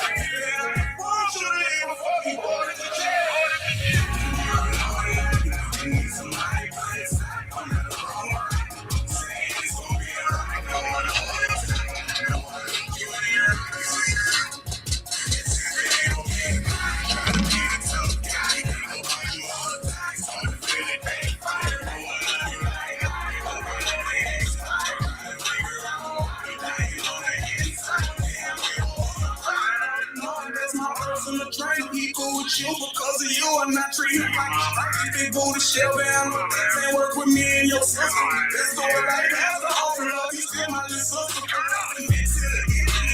Trying transmission, portrait me, inspiration that you was here with me. I ain't you about your feet. We were laughing, we were having breakfast on the picture. On the phone, they met me on the meds and having two on my whole little vision. We don't need nobody call. I'm your protector. FaceTime me back and wait until you call me special. You ain't that problem, not that problem. So you won't disrespect me. I need somebody by your side. I'm at the wrong one.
Flip from that, I got in, still I had to stay.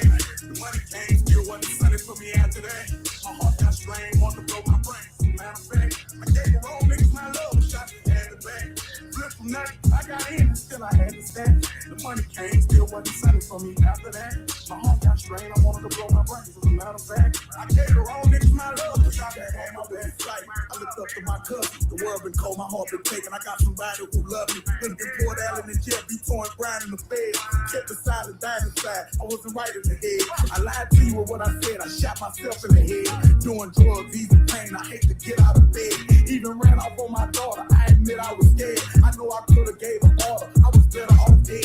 5-7 in the cartridge, I ain't taking precautions. I ain't scared of an art, I was trying to lay in my coffin. Smoking without coffee, early morning go walking, but my that, I got heat, still I had to stay. The money came, still wasn't sunny for me after that. My heart got strained, wanted to blow my brain. Matter of fact, I gave a wrong niggas my love, shot had the back. Flip from nothing, I got in, still I had to stay. The money came, still wasn't sunny for me after that. My heart got strained, I wanted to blow my brain. As a matter of fact, I gave a wrong niggas my love, shot was I was celebrate. We on two different ends. We was supposed to be retarded, big old house full of kids. We was supposed to cop Ferraris for your bitch and my bitch. Taking sips of lean with every blunt that we twist. Remember we fucked tea together, lied and said we was twins. We even did our biz together. You come out, I go in. Late night at the car lot scheme on a big fat bitch.